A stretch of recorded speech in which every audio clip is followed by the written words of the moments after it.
ಜಯ ಹೊಂದಿರೋರು, ಜಯಕ್ಕಾಗಿ ಬಂದಿರೋರು. Praise the Lord. ದೇವರು ಒಳ್ಳೆಯವನು.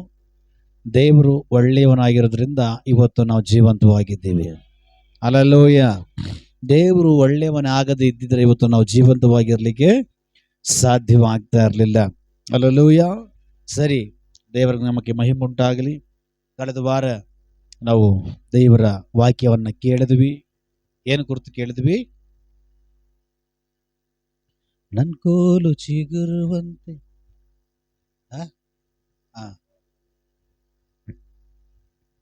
ಹಲ್ಲೆಲೂಯ.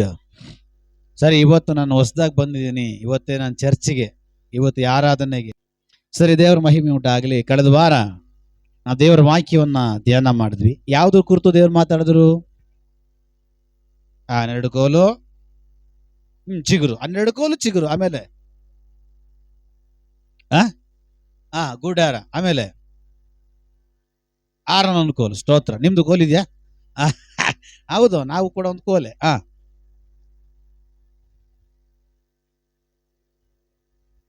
ಸ್ತೋತ್ರ. ಯಾವ ಕೋಲು ಎಲ್ಲಿದ್ರೆ ಸಿಗಿರ್ತದ? ಗುಂಪೆಲ್ಲಿ ದೇವರ ಯಾವ ಕೋಲು ಎಲ್ಲಿರ್ಬೇಕು ಅಂತ ಯಾರು ತೀರ್ಮಾನ ಮಾಡಬೇಕು? ದೇವ್ರು ಎಲ್ಲಿ ತೀರ್ಮಾನ ಮಾಡಿ ಇಟ್ಟಿರ್ತಾರೋ ಅಲ್ಲೇನೆ ನಿಮ್ ಚಿಗುರು. ದೇವ್ರು ಈ ಜಾಗದಲ್ಲಿ ಇಟ್ಬಿಟ್ಟು ಇಲ್ಲ ನಾನು ಇನ್ನೊಂದು ಜಾಗ ಹೋಗ್ತೀನಿ ಅಂದ್ರೆ ಚಿಗುರು ಇಲ್ಲ, ಇರೋ ಚಿಗುರು ಕೂಡ ಹೋಗ್ತದ. ಹಲ್ಲೆಲೂಯ. ದೇವ್ರು ಎಲ್ಲಿ ಇಡಕ್ಕೆ ಹೇಳಿದಾರ ಮೋಶೆ ಅಲ್ಲಿಟ್ರೆ ಮಾತ್ರನೇ ಆ ಕೋಲುಗಳಿಗೆ ಚಿಗುರುಂಟಾಗ್ಲಿಕ್ಕೆ ಸಾಧ್ಯ. ಸರಿ, ಈಗ ಕಳೆದ ವಾರ ಸಂದೇಶ ಪೂರ್ತಿ ಆಗುತ್ತೆ ನೆನೆಸ್ತೀರಾ? ಇಲ್ಲ ಇದ್ದೀರಾ? ಕಳೆದ ಭಾನುವಾರ ಸಂದೇಶ ಪೂರ್ತಿ ಆಗೋಯ್ತು ಅಂತ ನೆನೆಸ್ತೀರಾ ಅಂದೆ? ಇಲ್ಲ. ಹಂಗಾರೆ ಇನ್ನೂ ಪೆಂಡಿಂಗ್ ಇರ್ಬೇಕಲ್ಲ. ದೇವ್ರಿಗೆ ಸ್ತೋತ್ರ. Praise the lord.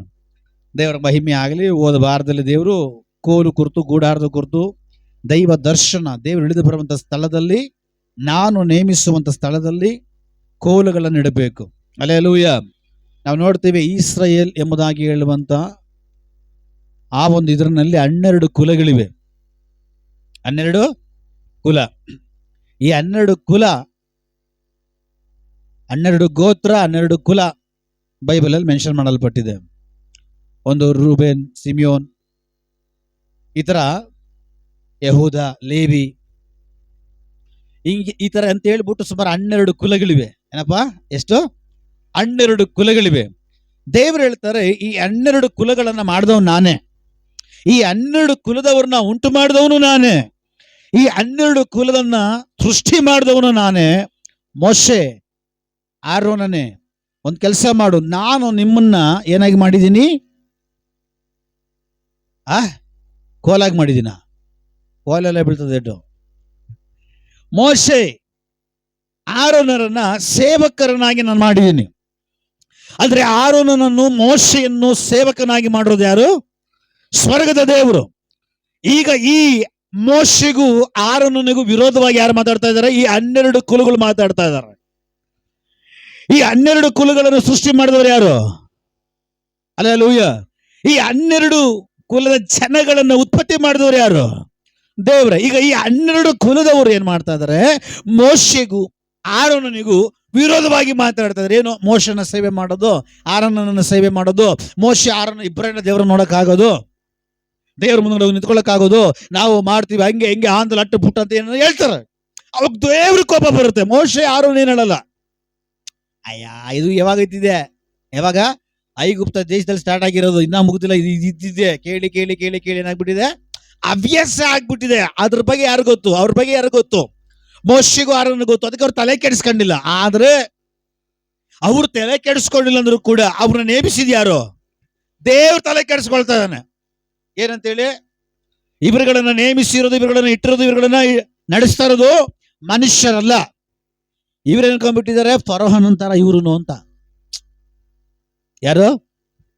ಇಸ್ರಾಯೇಲ್ ಜನರು 12 ಕುಲದವರು ಫರೋಹನ್ ಅಂತಾರೆ ಈ ಮೋಶೆ ಆರೋನ ಅಂತ. ಬಟ್ ಅವ್ರಿಗೆ ಗೊತ್ತಿಲ್ಲ ಇದು ಸ್ಪೆಷಲ್ ಅಂತ ಹೇಳಿ. ಯಾಕೆಂದ್ರೆ ಆರೋನನನ್ನು ಮೋಶೆಯನ್ನ ನೇಮಿಸಿದ್ದು ಆರಿಸಿಕೊಂಡು ಸ್ವರ್ಗದ ದೇವರು. ಇವರು ಮೌನವಾಗಿದ್ರು ಕೂಡ ದೇವರು ಮೌನವಾಗಿರ್ತಲ್ಲ, ದೇವರು ಕೋಪಗೊಳ್ತಾ ಇದ್ದಾನೆ. ಯಾಕೆ? ನಾನು ಅಭಿಷೇಕ ಮಾಡಿ ನನ್ನ ಚಿತ್ತದ ಪ್ರಕಾರವಾಗಿ ನನ್ನ ಮಹಿಮೆಯಲ್ಲಿ ಇಡಲ್ಪಟ್ಟಂತ ಸೇವಕರಾಗಿದ್ದಾರೆ. ಆ ಸೇವಕರುಗಳಿಗೆ ವಿರೋಧವಾಗಿ ನಿಲ್ಲುವಾಗ ನಾನು ಹೇಗೆ ಮೌನವಾಗಿರು ಅಂತ ದೇವರು ಹೇಳ್ತಾರೆ. ಹಲ್ಲೆಲೂಯಾ.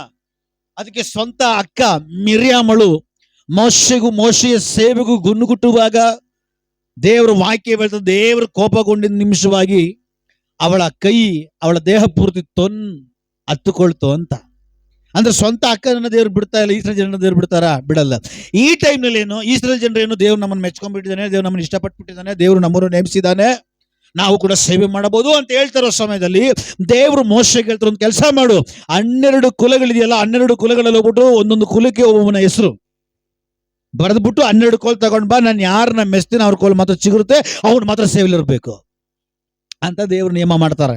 ಆ ಟೈಮ್ನಲ್ಲಿ ಮೋಶೆ ಆರೋನರು ಹೋಗ್ಬಿಟ್ಟು ದೇವ್ರು ಹೇಳಿದ್ದಾರೆ, ಅಪ್ಪ ನಿಮ್ಮ ಒಂದೊಂದು ಕುಲಕ್ಕೂ ಒಂದೊಂದು ಕೋಲು, ನಿಮ್ಮಲ್ಲಿ ಮುಖ್ಯಸ್ಥರು ಯಾರಿದ್ದಾರೆ ಹಿರಿಯರು, ಅವರ ಹೆಸರನ್ನ ಬರೆದ್ಬಿಟ್ಟು ಕಲೆಕ್ಷನ್ ಮಾಡ್ಕೊಂಡು ಎಲ್ಲರನ್ನ ಕೇಳ್ಬಿಟ್ಟು ಯಾರ ಹೆಸರು ಬರಿಬೇಕಂತ ಹೇಳ್ಬಿಟ್ಟು ಹೆಸರು ಬರ್ಬಿಟ್ಟು ಒಂದೊಂದು ಕುಲಕ್ಕೆ ಒಂದೊಂದು ಕೋಲ್ ತಗೊಂಡು ನನ್ನ ಕೈಲಿ ಕೊಡ್ರಿ. ದೇವ್ರು ಹೇಳ್ತಾ ಇದ್ದಾರೆ, ನಾನು ತಗೊಂಡು ಹೋಗ್ಬಿಟ್ಟು ದೇವ್ರ ಮುಂದೆ ಇಡಬೇಕಂತೆ. ದೇವ್ರ ಮುಂದೆ ಇಡುವಾಗ ದೇವ್ರು ಯಾರನ್ನ ಮೆಚ್ಚಿದಾನೋ ಅವನ ಕೋಲ್ ಚಿಗುರ್ತದಂತೆ ಅಂತ ಹೋಗಿ ಮೋಶೆ ಆರೋನ್ ಹೇಳ್ತಾರೆ. ಒಂದಿನ ಟೈಪ್ ಕೊಡ್ತಾರೆ, ಮಾರನೇ ದಿನ ಹೋಗುವಾಗ ಎಲ್ಲ ಕೋಲ್ ರೆಡಿ ಆಗಿರ್ತದೆ, ತಗೊಂಡು ಬರ್ತಾರೆ, ದೇವರ ದರ್ಶನದ ಗೂಡಾರದಲ್ಲಿ ಇಡ್ತಾರೆ. ದೇವರ ದರ್ಶನ ಗೂಡಾರದಲ್ಲಿ ಇಟ್ಬಿಟ್ಟು ಅವರು ಹೊಂಟೋಗ್ಬಿಡ್ತಾರೆ. ತದನಂತರವಾಗಿ ಮಾರನೇ ದಿನ ಬಂದು ನೋಡ್ತಾರೆ, ಆರೋನನ ಲೇವಿ ಕುಲಕ್ಕೆ ಸಂಬಂಧಪಟ್ಟ ಕೋಲ್ ಮಾತ್ರವೇ ಅಲ್ಲಿ ಚಿಗುರಿರ್ತದೆ. ಹಲ್ಲೆಲೂಯ. ನಾನು ನಿಮ್ಗೆ ಪರಿಚಯ ಮಾಡ್ತಾ ಇದ್ದೀನಿ. ಆನಂತರವಾಗಿ ಈ ಕೋಲ್ ಚಿಗುರದ ಮೇಲೆ ಈ 12, ಯಾಕಂದ್ರೆ ಈ ಕೆಲವು ಜನ ಹೇಳ್ತಾರೆ, ಅದು ಹೆಂಗೆ ಮೋಶೆ ಎಲ್ಲಾದ್ರೂ ಬಳ್ಳಿ ತಗೊಂಡು ಮುಂದೆ ಅಂಟಿಸಿರ್ಬೋದು. ಕೆಲವು ತತ್ವಜ್ಞಾನಿಗಳು ಇರ್ತಾರೆ ಚರ್ಚ್ಗಳಲ್ಲಿ, ಹಲ್ಲೆಲೂಯ, ಹೇಳಕ್ಕಾಗಲ್ಲಪ್ಪ, ಮೋಶೆನು ಆರೋನು ಯಾವ್ದೊಂದು ಚಿಗುರು ತಗೊಂಡು ಮುಂದೆ ಕಟ್ ಮಾಡಿ ಹಾಕಕ್ಕಾಗಲ್ವಾ? ಹಾಕಿರ್ಬೋದು. ಅದಕ್ಕೆ ದೇವ್ರ ಹೇಳ್ತಾರೆ, ತಗೊಂಡೋಗ್ಬಿಟ್ಟು ಅವ್ರು ತೋರ್ಸು, ಅವ್ರ ಕಣ್ಣುಗಳಲ್ಲಿ ನೋಡ್ಲಿ ಅಂತ ದೇವ್ರು ಹೇಳ್ತಾರೆ. ಆಗ ಇವ್ರೇನ್ ಮಾಡ್ತಾರೆ, ತಗೊಂಡೋಗ್ಬಿಟ್ಟು ನೋಡ್ರಪ್ಪ ಇದು ನಿನ್ ಕೋಲ ನೋಡ್ತಾರ, ನನ್ನ ಕೋಲು ಚಿಗುರು ಬಂದಿಲ್ಲ, ನನ್ನೇನು ಕೇಳು, ದೇವ್ರನ್ನ ಕೇಳು. ಇನ್ನೊಂದು ಆ ಕೋಲ್ಗೂ ಚಿಗುರಿಲ್ಲ, ಆ ಕೋಲ್ಗೂ ಚಿಗುರಿಲ್ಲ, 11 ಕೋಲು ಚಿಗುರಿಲ್ಲ, ಎಲ್ಲ ನೋಡ್ತಾವ್ರೆ, ನಾನೇನ್ ಮಾಡ್ಲಿ? ಆಮೇಲೆ ಲೇವಿ ಕುಲಕ್ಕೆ ಸಂಬಂಧಪಟ್ಟಂತ ಕೋಲು, ಲೇವಿ ಕುಲಕ್ಕೆ ಹೋಗುವಾಗ ಲೇವಿ ಕುಲ ನೋಡ್ತಾರೆ, ಕೋಲ್ ಚಿಗುರಿದೆ. ಹಲ್ಲೆಲೂಯ. ಇವರೆಲ್ಲ ಖುಷಿ ಪಡ್ತಾ ಇರುವಾಗ 11 ಜನ ಇಲ್ಲ ಮೋಶೆ ಏನೋ ಮಾಡಿರ್ಬೇಕು, ಏನೋ ಅಂತ. ಆಗ ಈ ಲೇವಿ ಕುಲದವ್ರು ಏನ್ ಮಾಡ್ತಾರೆ, ಈ ಚಿಗುರಿರುವಂತ ಇವರು ಕೋಲ್ ತಗೊಂಡೋಗ್ಬಿಟ್ಟು, ನೋಡ್ರಪ್ಪ ಏನಾದ್ರು ಇದೆಯಾ? ಇಲ್ಲ ಕೋಲ್ ಚಿಗುರಿದೆ, ಇಲ್ಲ ಕೋಲ್ ಚಿಗುರಿದೆ. 11 ಜನ ಚಿಗುರಿದೆ ಎಲ್ಲ ಒಪ್ಕೊಂಡ್ಮೇಲೆ, ದೇವ್ರು ಲೇವಿ ಕುಲವನ್ನ ಮೆಚ್ಚಿದ್ದಾರೆ, ಸೇವೆಯಲ್ಲಿ ಅವರೇ ಇರಬೇಕು. ಆಯ್ತಾ? ಮುಗಿದೆಲ್ಲ ಆದ್ಮೇಲೆ ಮತ್ತೆ ದೇವ್ರು ಹೇಳ್ತಾ ಇದಾರೆ, ಯಾರಿಗೆ? ಮೋಶೆಗೂ ಆರೋನರಿಗೂ ಆ ಕೋಲು, ಯಾವ ಕೋಲು? ಆ ಚಿಗುರಿರುವಂತ ಕೋಲು ಎಲ್ಲಂದ್ರೆ ಇಡಕ್ಕಾಗಲ್ಲ, ಆ ಕೋಲ್ ತಂದು ಮತ್ತೆ ನಾನು ಗೂಡಾರದಲ್ಲಿ ಇಡು. ಇದೇ ಸಬ್ಜೆಕ್ಟ್ ಇವತ್ತು ಮಾತಾಡುವಂತ ವಿಷಯ. ಹಲ್ಲೆಲೂಯ. ಸರಿ, ವಾಕ್ಯ ಪಟ್ಟಣ ಓದಿಕೊಳ್ಳೋಣ. ಅರಣ್ಯಕಾಂಡ 17ನೇ ಅಧ್ಯಾಯ 4ನೇ ವಾಕ್ಯದಿಂದ ಕೆಳಗಡೆ ಓದ್ಕೊಂಡ್ಬರ್ರಿ. 4-8. ನೀನು ಆ ಕೋಲುಗಳನ್ನು ದೇವ ದರ್ಶನದ ಗೂಡಾರದಲ್ಲಿ ಆಜ್ಞಾಶಾಸನಗಳ ಮುಂದೆ ನಾನು ನಿಮಗೆ ದರ್ಶನ ಕೊಡುವಂತ ಸ್ಥಳದಲ್ಲಿ ಇಡಬೇಕು. ನಾನು ಯಾರನ್ನು ಮೆಚ್ಚಿದ್ದೇನೋ, ನಾನು ಯಾರನ್ನ ಇಷ್ಟಪಡ್ತೀನೋ, ನಾನು ಯಾರನ್ನ ಒಪ್ಕೊಳ್ತೀನೋ, ನಾನು ಯಾರನ್ನ ಮೆಚ್ತೇನೋ ಅವನ ಕೋಲು ಚಿಗುರುವುದು, ಅವನ ಕೋಲು ಮಾತ್ರ ಚಿಗುರುವುದು. ಇಸ್ರಾಯೇಲರು ನಿಮ್ಮಿಬ್ಬರಿಗೆ ವಿರೋಧವಾಗಿ ಮಾಡುವ ಗುಣಗುಟ್ಟುವಿಕೆಯು ಅಥವಾ ಮಾತಾಡುವಂತ ಗುಣಗುಟ್ಟುವಿಕೆಯ ವಿಷಯಗಳು ನನಗೆ ಇನ್ನೂ ಕೇಳಿಸದಂತೆ ಮತ್ತೆ ಕೇಳಿಸದಂತೆ ಹೀಗೆ ನಿಲ್ಲಿಸಿ ಬಿಡುತ್ತೇನೆ ಅಂದನು. ಇಲ್ಲಿಗೆ ನಿಲ್ಲಿಸಿ ಬಿಡುತ್ತೇನೆ ಎಂದನು. ಅದಕ್ಕನುಸಾರವಾಗಿ ಮೋಶೆಯು ಇಸ್ರಾಯೇಲರ ಸಂಗಡ ಮಾತಾಡಲಾಗಿ ಅವರ ಕುಲಾಧಿಪತಿಗಳೆಲ್ಲರೂ ಕುಲಕ್ಕೆ ಒಂದು ಕೋಲಿನ ಮೇರೆಗೆ 12 ಕೋಲುಗಳನ್ನು ಅವನ ಕೈಗೆ ಕೊಟ್ಟರು. ಅವುಗಳೊಡನೆ ಆರೋನನ ಕೋಲು ಇತ್ತು. ಮೋಶೆಯ ಆ ಕೋಲುಗಳನ್ನು ಆಜ್ಞಾಶಾಸನಗಳಿರುವ ಗುಡಾರದಲ್ಲಿ ಯೆಹೋವನ ಸನ್ನಿಧಿಯಲ್ಲಿ ಇಟ್ಟನು. ಮರುದಿನ ಮೋಶೆ ಗುಡಾರದಲ್ಲಿ ಹೋಗಿ ನೋಡಲಾಗಿ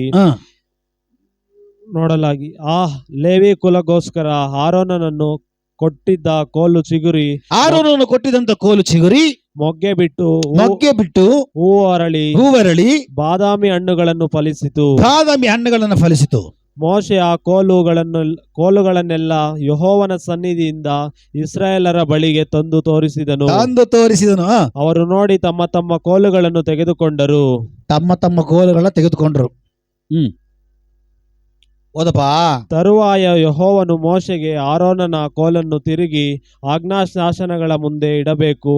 ಅದು ತಿರುಗಿ ಬೀಳುವವರೆಗೆ ದೃಷ್ಟಾಂತವಾಗಿ ಅಲ್ಲೇ ಇರಬೇಕು. ಸಾಕು. ಹಲ್ಲೆಲೂಯಾ. ದೇವರಿಗೆ ಸ್ತೋತ್ರ, ದೇವರಿಗೆ ಸ್ತೋತ್ರ, ದೇವರಿಗೆ ಸ್ತೋತ್ರ. ಎಲ್ಲ ಇದ್ದೀರಾ? ಆಯ್ತು. ಯಾರು ಬೈಬಲ್ ನೋಡ್ಬೇಡ್ರಿ, ಬೈಬಲ್ ಕ್ಲೋಸ್ ಮಾಡ್ರಿ. ಓದೋರು ಮಾತ್ರ ಬೈಬಲ್ ಇಟ್ಕೊಳ್ರಿ. ಮಿಕ್ಕಿದೆಲ್ಲ ಬರ್ದಿಕೊಂಡು ಮನೆಗೆ ಹೋಗ್ಬಿಟ್ಟು ಎಲ್ಲ ಬರ್ದಿಕೊಂಡ್ರೆ ಏನ್ ಮಾಡ್ರಿ, ತೆಗೆದುಬಿಟ್ಟು ಓದ್ರಿ. ಈಗ ನೀವು ಪಂಡಿತ ಹತ್ರ ಕುತ್ಕೊಂಡು ನೀವು ಓದ್ತಾ ಇದ್ರೆ ಆಮೇಲೆ ಹಲ್ಲೆಲೂಯಾ.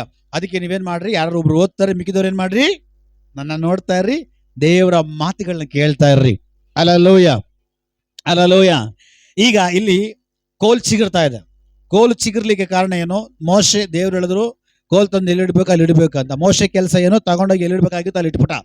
ಇಟ್ಟಾದ್ಮೇಲೆ ಕೋಲ್ ಚಿಗುರ್ತು. ಕೋಲ್ ಚಿಗುರ್ದ ಮೇಲೆ ಮತ್ತೆ ಒಂದು ಕೋಲ್ಗಳು ತಗೊಂಡು ಕೊಡುವಾಗ ಅಲ್ಲಿ ವಾಕ್ಯ ಬೀಳ್ತದೆ, ಅವರವರಿಗೆ ಅವರವ್ರ ಕೋಲ್ ಕೊಟ್ಬಿಟ್ನಂತೆ. ಯಾರು? ಮೋಶೆ ಅವರವರಿಗೆ ಅವರವರ ಕೋಲುಗಳು ಕೊಟ್ಬಿಟ್ನಂತೆ. ಆದ್ರೆ ದೇವರು ಹೇಳ್ತಿದ್ದಾರೆ ಮೋಶೆಗೆ, ನನ್ನ ಕೋಲು ಮಾತ್ರ ಮತ್ತೆ ಹಿಂದಿರುಗಿ ತಗೊಂಡು ಬಂದು ನನ್ನ ಸನ್ನಿಧಾನದಲ್ಲಿ ಇಡಬೇಕು. Hallelujah, hallelujah. ನಿನ್ನ ಬಾಳಲ್ಲಿ, ನಿನ್ನ ಜೀವಿತದಲ್ಲಿ ದೇವರು ಚಿಗುರಿಸಿದಾರ, ಆಶೀರ್ವದಿಸಿದಾರ, ದೇವ್ರು ನಿನ್ನನ್ನು ಕೊಟ್ಟಿದಾರ. ನೀನು ಲೋಕಕ್ಕೆ ತೆಗೆದುಕೊಂಡು ಹೋಗಬಾರ್ದು, ಅದನ್ನ ದೇವರಲ್ಲೇ ಇಡಬೇಕು. ಎಲ್ರಿಗೂ ಅರ್ಥ ಆಗಲ್ಲ, ಅರ್ಥ ಆಗೋರ್ಗೆ ಮಾತ್ರ ಅರ್ಥ ಆಗುತ್ತೆ. ಹಲ್ಲೆಲೂಯಾ. ದೇವ್ರು ನಿನ್ನ ಕೊಟ್ಟಿದಾರ, ದೇವ್ರು ನಿನ್ನ ಮಾನಿಸಿದಾರ, ದೇವ್ರು ನಿನ್ನ ಕುಟುಂಬವನ್ನ, ನಿನ್ನ ಜೀವಿತವನ್ನ ಚಿಗುರಿಸಿದಾರ. ಅದನ್ನು ತೆಗೆದುಕೊಂಡು ಹೋಗ್ಬಿಟ್ಟು ಲೋಕದ ಕಾರ್ಯಗಳಿಗೆ, ಲೌಕಿಕ ಕ್ರಿಯೆಗಳಿಗೆ, ವ್ಯರ್ಥವಾದ ಕಾರ್ಯಗಳಿಗೆ ಅಲ್ಲ ಇಡಬೇಕಾಗಿರೋದು. ನೀನು ಅವುಗಳನ್ನು ತೆಗೆದುಕೊಂಡು ದೇವರ ಸಾನ್ನಿಧ್ಯದಲ್ಲಿ ಇಡಬೇಕು, ದೇವರ ಪ್ರಸನ್ನತೆಯಲ್ಲಿ ಇಡಬೇಕು, ದೇವರ ಮಹಿಮೆಯಲ್ಲಿ ಇಡಬೇಕು, ದೇವರ ಕೃಪೆಯಲ್ಲಿ ಇಡಬೇಕು. ಆವಾಗ ನಿನ್ನ ಕೋಲು ಅದು ಚಿಗುರು ಮಾತ್ರವಲ್ಲ, ಅದು ಮತ್ತೆ ಬೆಳೆದು ಅದು ಮೊಗ್ಗಾಗಿ, ಅದು ಹೂವಾಗಿ, ಅದು ಹಣ್ಣಾಗಿ, ಅದು ಮಾರ್ಪಡಲಿಕ್ಕೆ ಸಾಧ್ಯ. Hallelujah, hallelujah. ಕೆಲವು ಜನರು ಹೇಗೆ ಅಂದ್ರೆ ಸ್ವಲ್ಪ ಚಿಗುರು ಹೊಡೆದಿದ ತಕ್ಷಣ ಲೋಕದ ಕಾರ್ಯಗಳೆಲ್ಲ ಓಡೋಗ್ಬಿಟ್ಟು ನಿಂತ್ಕೊಂಡ್ಬಿಡ್ತಾರೆ. ಅಲ್ಲ ಅಲ್ಲ ಅಲ್ಲ, ಚಿಗುರಿಗೆ ಮಾತ್ರ ನಿನ್ನ ಆಶೀರ್ವಾದ ನಿಂತೋಗಿಲ್ಲ. ಚಿಗುರಿಗೆ ಮಾತ್ರವಲ್ಲ ನಿನ್ನ ಆಶೀರ್ವಾದ, ಮತ್ತೆ ದೇವರ ಸನ್ನಿಧಾನದಲ್ಲಿ ನಿಲ್ಲುವಾಗ ಅದು ಮೊಗ್ಗಾಗಿ ಮಾರ್ಪಡುತ್ತೆ. ಆದ್ರೆ ಎಲ್ಲಿವರೆಗೂ ಇರಬೇಕು? ಈ ಚಿಗುರು ಬಂದ್ಮೇಲೆ ಎಲ್ಲಿವರೆಗೂ ಇರಬೇಕು? ನೀನ್ ಹಣ್ಣು ಬಿಡೋವರೆಗೂ, ಹಣ್ಣು ಸಿಗೋವರೆಗೂ ನೀನ್ ದೇವರ ಸನ್ನಿಧಾನದಲ್ಲಿ ಇರಬೇಕ. ಹಲ್ಲೆಲೂಯಾ. ಆ ಕೋಲು ನೋಡ್ರಿ, 12 ಕೋಲುಗಳಲ್ಲಿ 11 ಕೋಲುಗಳನ್ನ ದೇವರು ರಿಜೆಕ್ಟ್ ಮಾಡ್ತಾ ಇದ್ದಾರೆ. 11 ಕೋಲು ದೇವರು ಮತ್ತೆ ಸ್ವೀಕಾರ ಮಾಡಿಲ್ಲ ದೇವರು. ಆ ಒಂದು ಕೋಲು ಮಾತ್ರ. ಯಾವ ಕೋಲು? ಆರೋನನ ಕೋಲು, ಚಿಗುರಿದ ಕೋಲು. ಆರೋನ ಏನು ಶ್ರೇಷ್ಠನೋ, ಏನು ದೊಡ್ಡ ಪದವಿಲಿದಾನೋ, ಅಥವಾ ಅವ್ರ ಅಪ್ಪನ ಅವ್ರ ಅಮ್ಮಂದ ಏನೋ ರಾಜವಂಶನೋ ಅಂತ ಹೇಳ್ಬಿಟ್ಟು ಅಲ್ಲ, ದೇವರು ಮತ್ತೆ ಕೋಲು ತಗೊಂಡ್ಮ ಅಂತ ಹೇಳಿದ್ದು. ದೇವರು ಮೆಚ್ಚಿದ ನಿಮಿತ್ತವಾಗಿ, ದೇವರು ಒಪ್ಪಿದ ನಿಮಿತ್ತವಾಗಿ, ದೇವರು ಅಂಗೀಕರಿಸಿದ ನಿಮಿತ್ತವಾಗಿ ಅವನ ಕೋಲ್ ಚಿಗುರ್ತಾ ಇದೆ. Hallelujah, hallelujah, hallelujah. ದೇವರ ಆಶೀರ್ವಾದ, ದೇವರ ಕೃಪಾವರಗಳು, ದೇವರ ಅಭಿಷೇಕ, ದೇವರ ಮಹಿಮೆ ಯಾರ ಒಳಗಡೆ ಬರಬೇಕಂತೇಳಿ ನೀನ್ ತೀರ್ಮಾನ ಮಾಡೋದಲ್ಲ, ನಾನ್ ತೀರ್ಮಾನ ಮಾಡೋದಲ್ಲ. ನಿನ್ನ ಜೀವಿತವನ್ನ, ನಿನ್ನ ಬದುಕನ್ನ, ನಿನ್ನ ಕುಟುಂಬವನ್ನ, ನಿನ್ನ ಕಾರ್ಯಗಳನ್ನ ದೇವರು ಮೆಚ್ಚುವುದಾದ್ರೆ ಈ ಬೈಬಲ್ ಅಲ್ಲಿ ಹೇಳಲ್ಪಟ್ಟಿರುವ ಸಕಲ ಆಶೀರ್ವಾದವು ನಿನಗೆ. ಹಲ್ಲೆಲೂಯಾ. ಧರ್ಮೋಪದೇಶ ಕಾಂಡದಲ್ಲಿ ದೇವರ ವಾಕ್ಯ ಸ್ಪಷ್ಟವಾಗಿ ಹೇಳ್ತದೆ, ನೀನು ಎಲ್ಲವನ್ನ ಬಿಟ್ಟು ಬರೋದಾದ್ರೆ. ಹಲ್ಲೆಲೂಯಾ. ಎಲ್ಲವನ್ನಂದ್ರೆ ಏನು? ಏನ್ ಬಿಡಬೇಕು? ಗಂಡನ್ ಬಿಡಬೇಕಾ? ಹೆಂಡತಿನ ಬಿಡಬೇಕಾ? ಮಕ್ಕಳನ್ನ ಬಿಡಬೇಕಾ? ಏನ್ ಬಿಡಬೇಕು? ದೇವರಿಗೆ ವಿರೋಧವಾದ ಕಾರ್ಯಗಳನ್ನ, ದೇವರ ವಾಕ್ಯಕ್ಕೆ ಸಂಬಂಧಪಡದಂತ ಕಾರ್ಯಗಳನ್ನ ಎಲ್ಲವನ್ನ ಬಿಟ್ಟು ನೀನ್ ದೇವರ ಕಡೆ ಬರೋದಾದ್ರೆ, ದೇವರ ವಾಕ್ಯ ಹೇಳ್ತದೆ, ಫಸ್ಟ್ ನನ್ನ ತಲೆ ಮೇಲೆ ಕೈ ಇಡಿ, ಆಶೀರ್ವಾದ ಮಾಡಿ. ನೀನ್ ಏನೋ ಅವಶ್ಯಕತೆನೇ ಇಲ್ಲ. ಹಲ್ಲೆಲೂಯಾ. ಆಶೀರ್ವಾದ ಮಾಡಿ ಅಂತ ನಾವು ಹೇಳೋ ಅವಶ್ಯಕತೆನೇ ಇಲ್ಲ. ದೇವರು ನಮ್ಮನ್ನ ಕರೆದಿರೋದು ಆಶೀರ್ವಾದ ಮಾಡೋದಕ್ಕೋಸ್ಕರವಾಗಿ. ಮತ್ತಾಯನ ಬರೆದ ಸುವಾರ್ತೆಗೆ ಹೋಗುವಾಗ ಆಶೀರ್ವಾದದೊಂದಿಗೂ ಕೆಲವು ಸಂಕಷ್ಟಗಳು ಕೂಡ ಕೊಡ್ತೀನಿ ಅಂತ ದೇವರು ಹೇಳಿದ್ದಾರೆ. ಹಲ್ಲೆಲೂಯ. ಅದನ್ನು ಕೂಡ ನೀವು ಒತ್ತುಕೊಂಡು ಹೋಗ್ಬೇಕಂತ ದೇವರು ಹೇಳಿದ್ದಾರೆ. Praise the lord.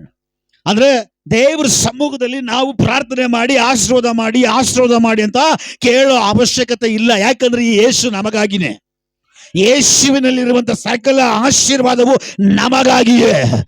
ಹಲ್ಲೆಲೂಯ. ಯೇಸುವಿನಲ್ಲಿ ಏನಿಲ್ಲ ಹೇಳ್ರಿ? ಏಸಪ್ಪನ ಒಳಗಡೆ ಏನಿಲ್ಲ ಹೇಳ್ರಿ? ಯಾರಿಗಾರು ಬಾಯಿ ಇದೆಯಾ? ಇದು ಹೇಳೋಕ್ಕೂ ಕಷ್ಟನಾ? ಏಸಪ್ಪನ ಒಳಗಡೆ ಏನ್ ಕಡಿಮೆ ಇದೆ? ಎಲ್ಲ ಇದೆ ತಾನೆ, ಎಲ್ಲ ಇದ್ದಾನೆ. ಆತನಿಲ್ಲದೆ ಈ ಲೋಕದಲ್ಲಿ ಒಂದು ಕೂಡ, ಎಲ್ಲವೂ ಅವರ ಮೂಲಕವೇ ಸಕಲವು ಸೃಷ್ಟಿಯಾಯಿತು. ಆಗ ಅಂದಮೇಲೆ ಸಕಲವು ಯಾರ ಕೈಲಿದೆ? ಹಲ್ಲೆಲೂಯ ಅಲ್ವಾ? ಈಗ ಅವ್ರ ಹತ್ರ ಇರುವ ಎಲ್ಲ ಆಶೀರ್ವಾದ ಯಾರ್ದು? ದೇವ್ರದ. ಯಾರ ಮಕ್ಕಳದು? ಯೋಹಾನನ ಬರೆದ ಸುವಾರ್ತೆಯಲ್ಲಿ 1ನೇ ಅಧ್ಯಾಯದಲ್ಲಿ 12-13 ವಾಕ್ಯ ಹೇಳ್ತದೆ, ನೀವು ರಕ್ತ ಸಂಬಂಧದಿಂದಾಗಲಿ, ಕಾಮದಿಂದಾಗಲಿ, ಪುರುಷ ಸಂಕಲ್ಪದಿಂದಾಗಲಿ ಹುಟ್ಟಿದವರಲ್ಲದೆ ದೇವರಿಂದಲೇ ಯಾವಾಗ ಆಶೀರ್ವಾದ ಬರ್ತದೆ? ಹುಟ್ಟಿದ್ದೀರಾ? ಹುಟ್ಟುಗುಣ ನಾನು ಹೇಳಿಲ್ಲ, ಗಾದೆ. ಹಲ್ಲೆಲೂಯ. ಈಗ ದೇವರ ಸಕಲ ಆಶೀರ್ವಾದಗಳಿವೆ. ಆಶೀರ್ವಾದ ಮಾಡಿ ಮಾಡಿ ಮಾಡಿ ಅಂತ ಹೇಳೋ ಅವಶ್ಯಕತೆ ಇಲ್ಲ. ದೇವರ ವಾಕ್ಯ ಹೇಳ್ತದೆ ದೇವರ ಸಕಲವೂ ಆಶೀರ್ವಾದಗಳಿರುವಾಗ, ಎಫೆಸದಲ್ಲಿ ವಾಕ್ಯ ಸ್ಪಷ್ಟವಾಗಿ ಹೇಳ್ತದೆ ಆಲಯಕ್ಕೆ ಬರುವಾಗ ಯಾರಿದರಂತೆ ಬರ್ಬೇಕಂತೆ. ಆಲಯದ ಒಳಗಡೆ ಬರುವಾಗ ಯಾರಿದರಂತೆ ಬರ್ಬೇಕಂತೆ. ಹಲ್ಲೆಲೂಯ. ದೇವರಿದ್ದಾನೆ, ನಮ್ಮವ್ರಿಗಾಗಿ ಪ್ರತಿಫಲ ಕೊಡುವುದಕ್ಕಾಗಿ ಅವನು ಬಂದಿದ್ದಾನೆ ಎಂಬ ನಂಬಿಕೆಯಲ್ಲಿ ನಾವು ಬರಬೇಕಂತ. ಅಂತಂದ್ರೆ ದೇವರ ಆಲಯದಲ್ಲಿ ಯಾರಿದ್ದಾರೆ? ಇದಾರಾ? ಅವ್ರ ಪರಿಗೈಲಿದಾರಾ? ಎಲ್ಲ ಕಳ್ಕೊಂಡಿದಾರಾ? ಎಲ್ಲ ಸಾಧಿಸಿ, ಎಲ್ಲವನ್ನ ಜಯಿಸಿ, ಎಲ್ಲ ಆಶೀರ್ವಾದಗಳನ್ನು ಹಿಡ್ಕೊಂಡಿರುವಂತ ದೇವರು. ಈಗ ದೇವ್ರ ಸನ್ನಿಧಾನಕ್ಕೆ ಬರುವಾಗ ಆಶೀರ್ವಾದ ಮಾಡು ಅಂತ ಹೇಳ್ಬೇಕಾ? ಅವ್ರು ಬರೋದೇನಕ್ಕೋಸ್ಕರ? ನಿಮಗೋಸ್ಕರನೇ. ದೇವ್ರ ಬರೋದೇನಕ್ಕೋಸ್ಕರ? ಅವ್ರು ಬೇರೆ ಕೆಲಸ ಇಲ್ವಾ? ಬೇರೆ ಕೆಲಸ ಇಲ್ಲ ದೇವ್ರಿಗೆ. ಆದ್ರೂ ಏನಕ್ಕೋಸ್ಕರ ಬರ್ತಾರೆ? ನನಗೋಸ್ಕರ, ನಿನಗೋಸ್ಕರ. ಧೈರ್ಯವಾಗಿ ಹೇಳ್ರಿ, ನನಗೋಸ್ಕರ ಬರ್ತಾರ ಅಂತ ಹೇಳ್ರಿ. ಹಲ್ಲೆಲೂಯ. ಅವ್ರು ಬರುವಾಗ ಬರಿಗೈಲಿ ಬರ್ತಾರ? ಸಕಲ ಆಶೀರ್ವಾದಗಳೊಂದಿಗೆ ಬರ್ತಾರೆ. ಹಲ್ಲೆಲೂಯ. ಈ ಆಶೀರ್ವಾದ ನಿನಗೆ ದೊರಕಬೇಕಾದ್ರೆ, ಈ ಆಶೀರ್ವಾದಕ್ಕೆ ನೀನು ಪಾಲುಗಾರನಾಗಿ ಮಾರ್ಪಡಬೇಕಾದ್ರೆ, ಈ ಆಶೀರ್ವಾದದ ಒದಿಕೆ ನಿನ್ನ ಮೇಲೆ ಹಾಕಲ್ಪಡಬೇಕಾದ್ರೆ, ನಾವು ಲೋಕದ ಕಾರ್ಯಗಳಿಗೂ, ಆ ಪುರುಷ ಸಂಕಲ್ಪಕ್ಕೂ, ಆ ರಕ್ತ ಸಂಬಂಧಕ್ಕೂ ನಾವು ಸಾಯ್ಬೇಕು. ದೇವರಿಂದ ಹುಟ್ಟಿದವರಾಗಬೇಕು. ದೇವರ ಮಕ್ಕಳಾಗಿ ಮಾರ್ಪಡಬೇಕು. ದೇವರ ಮಕ್ಕಳಾಗಿ ಮಾರ್ಪಡುವಾಗ ತಂದೆ ಹತ್ರ ಇರುವಂತ ಎಲ್ಲವೂ ಮಕ್ಕಳಿಗೇನೆ. ಸ್ತೋತ್ರ. ಅಪ್ಪ ಹತ್ರ ಇರೋದೆಲ್ಲವೂ ನಮ್ಮಪ್ಪ ಭಿಕ್ಷೆಗಾರನ, ಬಡವನ, ಬಟ್ಟೆ ಇಲ್ಲದವನ, ಶ್ರೀಮಂತನಲ್ವಾ? ಎಲ್ಲ ಇದೆಯಲ್ಲ. ನಾವ್ಯಾರಾಗಿದ್ದೇವೆ? ಸರಿ ಉತ್ತರ ಬರ್ತಲ್ಲ. ನಾವು ಯಾರಾಗಿದ್ದೇವೆ? ಏಸಪ್ಪನ ಮಕ್ಕಳಾಗಿದ್ದೇವೆ. ಏಸಪ್ಪನ ಮಕ್ಕಳಾಗಿದ್ದೇವೆ. ಮಕ್ಕಳಾಗಿರೋರಿಗೆ ಖಂಡಿತವಾಗ್ಲೂ ಹೇಳ್ತೀನಿ, ಆಶೀರ್ವಾದ ತಪ್ಪೋದೇ ಇಲ್ಲ. ದೇವರ ವಾಕ್ಯ ಹೇಳ್ತದೆ, ನಿನ್ನ ಎಲ್ಲವನ್ನ ಬಿಟ್ಟು ಬರೋದಾದ್ರೆ. ಈ ಮಾತು ಹೇಗಿದೆ ಅಂದ್ರೆ, ಚಮಟಿಲಿ ಒಡೆದಂಗೂ ಗೌರ್ಮೆಂಟ್ ಇಂದಲೂ ಮುದ್ರೆ ಹಾಕ್ದಂಗೂ ಇದೆ. ನೀವೆಲ್ಲ ಬಿಟ್ಟು ಬರೋದಾದ್ರೆ, ನೀವೆಲ್ಲವನ್ನು ಬಿಟ್ಟು ಬಂದ್ರೆ, ನಾನು ನಿಮ್ಮನ್ನ 1000 ತಲೆಮಾರುಗಳ ತನಕ ಅನುಗ್ರಹಿಸ್ತೀನಿ. ನಾನು ಎಲ್ಲಿವರೆಗೂ ಎಲ್ಲವನ್ನ ಬಿಟ್ಟು ಬರೋದಾದ್ರೆ, ನಾನು ನಿಮ್ಮನ್ನ 1000 ತಲೆಮಾರುಗಳ ತನಕ. ಇನ್ನ ಬಂದು ಒಂದು ತಲೆಮಾರನೂ ಆಗಿಲ್ಲ, ಅವಾಗಲೇ ಆಶೀರ್ವಾದ ಅಂದ್ರೆ ದೇವ್ರು ಹೇಳ್ತಾರೆ, ನಿನ್ನ 1000 ತಲೆಮಾರು ತನಕ ನಾನು ಅನುಗ್ರಹಿಸ್ತೀನಿ ಅಂದ್ರೆ. ಇಡೀ ಪ್ರಪಂಚದಲ್ಲಿ, ಇಡೀ ಜಗತ್ತಲ್ಲಿ, ಇಡೀ ವರ್ಲ್ಡ್ ಎಷ್ಟು ದೇವ್ರ ಮಕ್ಕಳಿಲ್ಲ? ಅವರುಗಳ ಎಷ್ಟು ತಲೆಮಾರುಗಳು? 1000 ತಲೆಮಾರು ಒಬ್ಬೊಬ್ಬರಿಗೆ ಅಂದ್ರೆ ಎಷ್ಟು ಜನ ಆಯ್ತು? ಅಷ್ಟು ಜನಕ್ಕೂ ಕೊಡೋಕು ಸಾಮರ್ಥ್ಯವುಳ್ಳ ದೇವರಾಗಿದೆ ನನ್ನ ದೇವರು. ಅಷ್ಟು ಆಶೀರ್ವಾದ ಮಾಡೋದಕ್ಕೆ, ಆಶೀರ್ವಾದ ಹೊಂದಿರುವಂತ ಶ್ರೀಮಂತನಾಗಿರುವಂತ ಏಕೈಕ ದೇವರಾಗಿದ್ದಾರೆ ನಾನು ನೀನು ಆರಾಧಿಸುವಂತ ಯೇಸು. ಹಲ್ಲೆಲೂಯ. ಅವ್ರು ಹೇಳ್ತಾರೆ ಕೆಲ ಜನರು, ನನ್ನ ಮಕ್ಕಳಿಗೆ ಏನ್ ಮಾಡೋದು, ನನ್ನ ಮಗಳಿಗೆ ಏನ್ ಮಾಡೋದು, ಮಸಾಲೆ ವಡೆ ಮಾಡಿ ತಿಂತಾರೆ. ಕೆಲ ಜನ ನೋಡಿದಿರ, ನಾನೇನ್ ಮಾಡೋದು, ಇವ್ರಿಗೇನ್ ಮಾಡೋದು, ಏನಾದ್ರು ಮಾಡಿಕ್ಬೇಕಲ್ಲ. ದೇವ್ರು ಹೇಳಿದ್ರೆ ನೀವು ಮಾಡಿಕ್ಬೇಕು ಅಂತ. ದೇವ್ರು ಹೇಳ್ತಾರೆ ಬಾಯಿ ಮುಚ್ಕೊಂಡು ಎಲ್ಲ ಬಿಟ್ಟು ಬಾ, ನಾನು ನಿನ್ನ 1000 ತಲೆಮಾರು ತನಕ ಅನುಗ್ರಹಿಸ್ತೀನಿ. ಅಲ್ಲೋಯ, ನೀನ್ ಚಿಂತೆ ಮಾಡಬೇಡ. ನಾಳೆ ಚಿಂತೆ ನಾಳೆ ನಿಂದಲ್ಲ. ಹೌದಾ? ನಾಳೆ ನಿಂದ. ಇವತ್ತು ನಾನು ಜೀವಂತವಾಗಿದ್ದೀನಿ ಅಂದ್ರೆ ಇವತ್ತು ನಂದು. ಇವತ್ತು ಏನಾಗುತ್ತೆ ಅದು ಮಾತ್ರ ನೋಡ್ಬೇಕು ನಾವು. ಇವತ್ತೇನ್ ನಡೀತೆ ಅದು ಮಾತ್ರ ನೋಡ್ಬೇಕು ನಾವು. ಇವತ್ತೇನಾಗುತ್ತೆ ಅದು ಮಾತ್ರ ನೋಡ್ಬೇಕು. ಹಲ್ಲೆಲೂಯಾ. ದೇವರ ವಾಕ್ಯ ಹೇಳ್ತದೆ, ನಾಳೆಯ ಚಿಂತೆ ನಿಮಗೆ ಬೇಕಾಗಿಲ್ಲ. ಕಾರಣ ಅವತ್ತಿನ ಕಾಟ ಅವತ್ತಿಗೆ ಸಾಕು. ನಾನು ನಿಮ್ಮ ತಲೆಮಾರುಗಳನ್ನ, ಸಾವಿರ ತಲೆಮಾರುಗಳನ್ನ ಅನುಗ್ರಹಿಸುವಂತಹ ದೇವರ ಪ್ರಸನ್ನತೆ ಇಲ್ಲಿ ಉಂಟು. ರಬದ ಡಗದಬ ರಿಕಮಾನ ರೀಕಾ ಬಾದ ಡಗದಬ ರಿಕಮಾನು. ನೀರಿನಲ್ಲಿ ಮುಳುಗಿ ದೀಕ್ಷಾಸ್ಥಾನ ತಗೊಂಡ ಮೇಲೆ, ನೀವು ದೇವರ ಮಕ್ಕಳಾದ್ಮೇಲೆ, ನಿಮ್ಮ ಮಕ್ಕಳ ಕುರಿತು, ಆಸ್ತಿಯ ಕುರಿತು, ಜಮೀನು ಕುರಿತು, ಸೈಟ್ ಕುರಿತು, ದುಡ್ಡು ಕುರಿತು ನೀವು ಚಿಂತೆ ಮಾಡಬಾರ್ದು.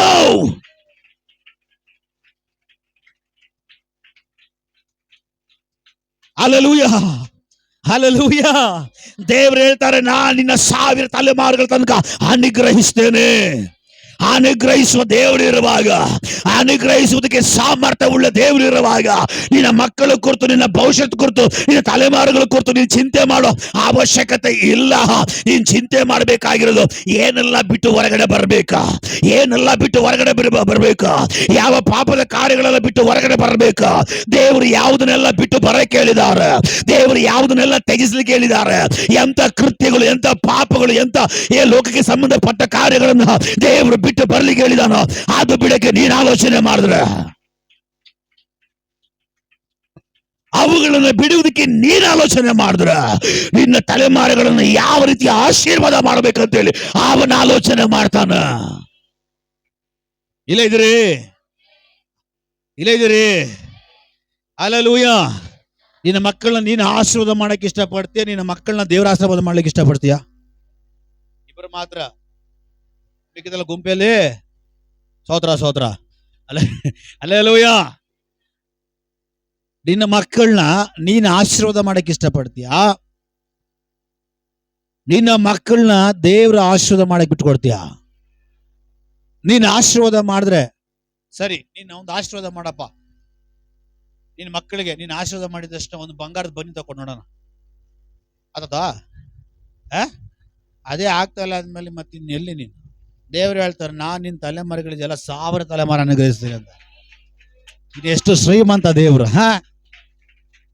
ಹಲ್ಲೆಲೂಯಾ. ನನ್ನ ದೇವರು ಬೆಳ್ಳಿ ಬಂಗಾರ ಕೇಳೋ ದೇವರಲ್ಲ. ನನ್ನ ದೇವರು ಕೋಟಿ ತಂದು ಉಂಡಿಲ್ ಹಾಕಿರ ಅಂತ ಕೇಳೋ ದೇವರಲ್ಲ. ಹಲ್ಲೆಲೂಯಾ. ಮತ್ತೆ ಏನಕ್ಕೆ ಕಾಣಿಕೆ ಹಾಕ್ಬೇಕು, ಮತ್ತೆ ಏನಕ್ಕೆ ದರ್ಶನ ಭಾಗ ಹಾಕ್ಬೇಕು? ಸೇವೆ ನಡೆಸಲ್ಪಡ್ಬೇಕಾದ್ರೆ ಹಾಕ್ಬೇಕು. ಸೇವೆ ಈ ಭೂಲೋಕದಲ್ಲಿ ನಡೆಸಲ್ಪಡ್ಬೇಕಂದ್ರೆ ಹಾಕ್ಬೇಕು. ಸೇವೆ ಅಭಿವೃದ್ಧಿ ಆಗ್ಬೇಕಾ ಹಾಕ್ಬೇಕು. ಹಲ್ಲೆಲೂಯಾ. ಅಷ್ಟು ಬಿಟ್ಟು ನೀವು ಹಾಕಿದ ತಕ್ಷಣ ದೇವ್ರು ತಗೊಂಡು ಯೂಸ್ ಮಾಡ್ತಾರೆ. ಇಲ್ಲ, ದೇವ್ರ ಕೆಲ್ಸಕ್ಕೆ ದೇವ್ರು ನೋಡ್ತಾರೆ, ನನ್ನ ಕೆಲ್ಸಕ್ಕೆ ಹಾಕಿದಾರ, ತಥಾಸ್ತು, ದೇವ್ರು ಅನುಗ್ರಹಿಸ್ತಾರೆ. ನಾವು ಕೊಡೋದ್ರಿಂದ ನಮ್ಗೆ ಆಶೀರ್ವಾದ ಬರ್ತದೆ. ಹಲ್ಲೆಲೂಯಾ. ಹಂಗಂತ ಹೇಳ್ಬಿಟ್ಟು ನಾನು ದೇವ್ರು ಕೊಡ್ತಾ ಇದೀನಿ, ಕಾಣಿಕೆ ಹಾಕ್ತಿದೀನಿ, ನಾನು ದರ್ಶನ ಭಾಗ ಆಗ್ತಾ ಇದೀನಿ, ಅದು ಮಾಡ್ತಾನೆ, ದೇವ್ರಿಗೆ ಪಾಪ ಕಷ್ಟ. ನನ್ನ ದೇವ್ರ ಕಷ್ಟ ಇಲ್ಲ. ದೇವ್ರ ವಾಕ್ಯ ಹೇಳ್ತದೆ, ನಾನು ನಿನ್ನ 1000 ತಲೆಮಾರುಗಳ ತನಕ ಅನುಗ್ರಹಿಸ್ತೀನಿ. Price the lord. ಸರಿ, ಈಗ ಈಗ ಈಗ ಈಗ ನೀವು ಆಲೋಚನೆ ಮಾಡ್ರಿ. ನಿಮ್ಮ ಹತ್ರ ಇರೋ ಬ್ಯಾಂಕ್ ಬ್ಯಾಲೆನ್ಸು, ಈಗ ನಿಮ್ಮ ಹತ್ರ ಇರುವಂತ ದುಡ್ಡು, ಈಗ ನಿಮ್ಮ ಹತ್ರ ಇರುವಂತ ಸೈಟು, ಈಗ ನಿಮ್ಮ ಹತ್ರ ಇರುವಂತ ಜಮೀನು, ಈಗ ನಿಮ್ಮ ಹತ್ರ ಇರುವಂತ ಬಂಗಾರ, ಇವತ್ತು ನಿಮ್ಮ ಹತ್ರ ಇರುವಂತ ಬೆಳ್ಳಿ, ಎಷ್ಟು ತಲೆಮಾರುಗಳ ತನಕ ಕೂತ್ಕೊಂಡು ತಿನ್ಬೋದು? ಮನೆಯಲ್ಲಿ 2 ಮಕ್ಕಳು ಐಸಿಗೋರ ಸಾಕು, ನಿಮ್ ಕಾಸೆಲ್ಲ ಮುಗಿತದೆ. ಅರ್ಥ ಆಗಿಲ್ಲ? ಅರ್ಥ ಆಯ್ತಾ? ಸಂತೋಷ ಇಲ್ಲ?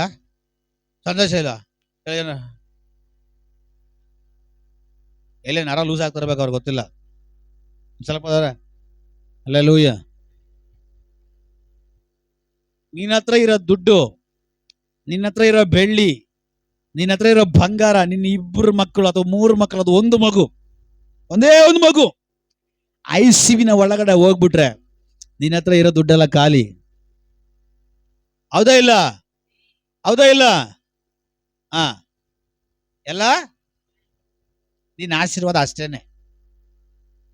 ಬಟ್ ದೇವ್ರ ಮಕ್ಕಳೇ, ಅಪ್ಪ ಅಮ್ಮನ ಮಾತು ಈ ವಿಷಯದಲ್ಲಿ ಕೇಳ್ಬೇಡ್ರಿ.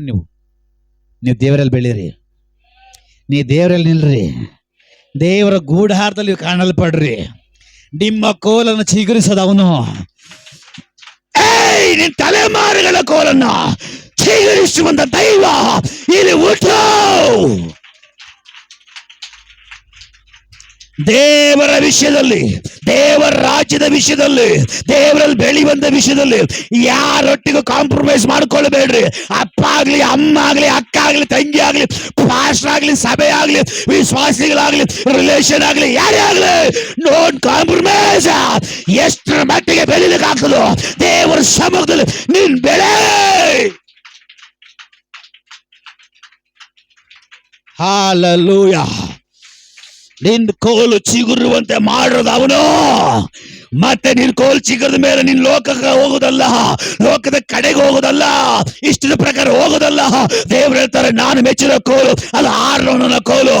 ಎಲ್ರಿಗೂ ತೋರಿಸಿದ ಮೇಲೆ ಆ ಕೋಲ್ ಮತ್ತೆ ನನ್ನ ಗೂಡಾರದಲ್ಲಿ ತಂದಿಡು. ಹಲ್ಲೆಲೂಯಾ. ಆ ಕೋಲ್ ಆರೋನನ ಕೋಲು ಮೆಚ್ಚಿದ್ ನಾನು, ಇಷ್ಟಪಟ್ಟಿದ್ ನಾನು. ಆ ಕೋಲನ್ನು ಚಿಗುರಿಸಿದ ನಾನು. ಚಿಗುರಿಸಿ ಇಷ್ಟಪಟ್ಟು ಚಿಗುರಿಸಿರುವಂತ ಕೋಲು ಅದು ಬೇರೆ ಎಲ್ಲೂ ಇರ್ಲಿಕ್ಕೆ ನಾನು ಇಷ್ಟಪಡಲ್ಲ, ಅದು ನನ್ನ ಪಕ್ಕದಲ್ಲೇ ಇರ್ಬೇಕಾ. ಇದು ಬೇರೆ ಸಭೆಯಲ್ಲಿ ಪ್ರಸಂಗ.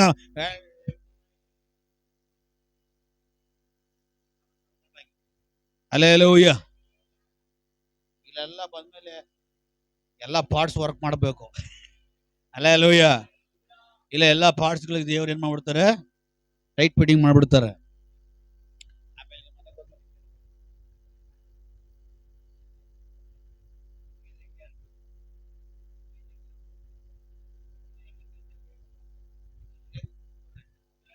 ದೇಹ ನಿಂದಲ್ಲ, ದೇಹ ನಿಂದಲ್ಲ, ದೇಹ ನನ್ನ ದೇವ್ರದು.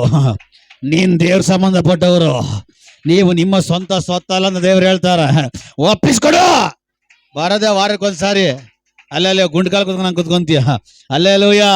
ಅದಕ್ಕೆ ಭಕ್ತನ ಹೇಳ್ತಾನೆ, ನನ್ನ ಸರ್ವೇಂದ್ರಿಯಗಳು. ಸರ್ವೇಂದ್ರಿಯಗಳಂದ್ರೆ ಏನು?